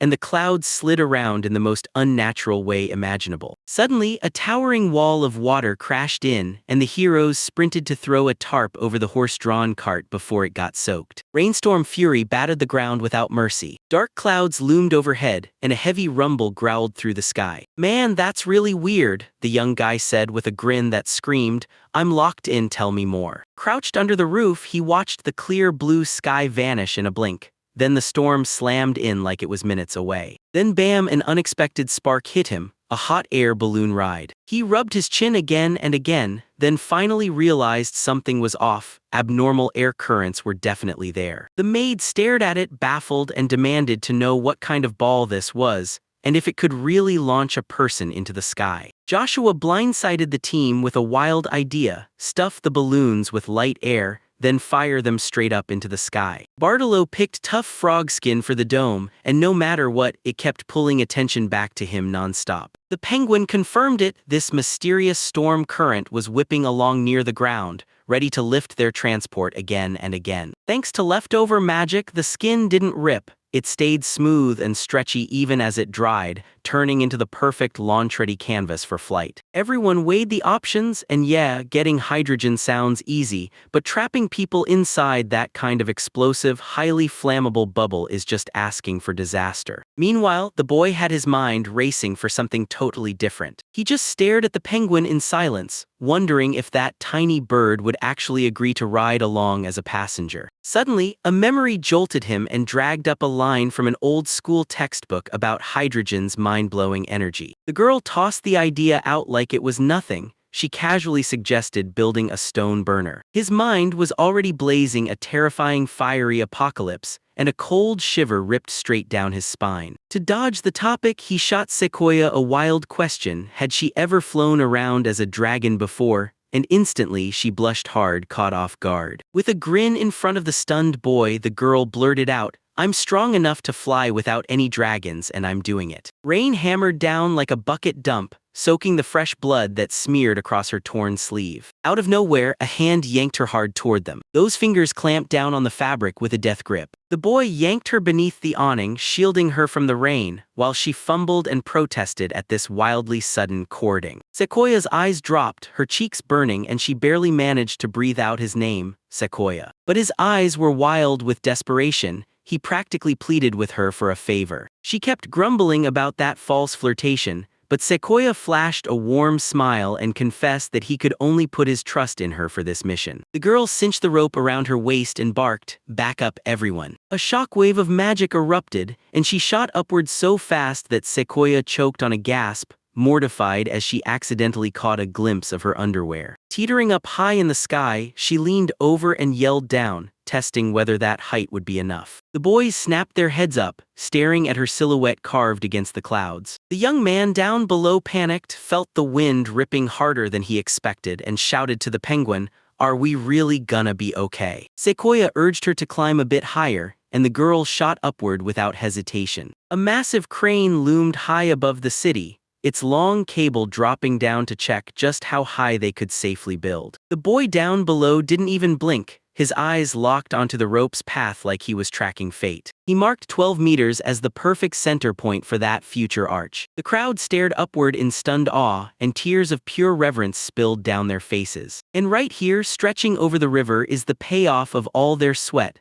A giant stone bridge with towering high arches. After everything that felt endless, it's finally over, chapter closed, no way back. The shoreline exploded into triumphant cheers. The girls gleefully waved their hands from the very top of the brand new bridge. Tears streamed down the old man's face as he dabbed at them with his handkerchief, while the boy just grinned, calm and satisfied in the middle of all that grandeur. He stood tall in the middle of the crowd, soaking up every stunned stare from the villagers like it was pure victory. Suddenly, one terrifying question hit. Would deadly predators now crawl across this handy river crossing from the far side? The boy froze dead in his tracks, like the world just cut the lights. He rubbed his chin and the truth hit him like a thunderclap. The bridge could turn into the perfect defensive stronghold. With a confident grin, he immediately pushed the idea, build a watchtower right at the entrance.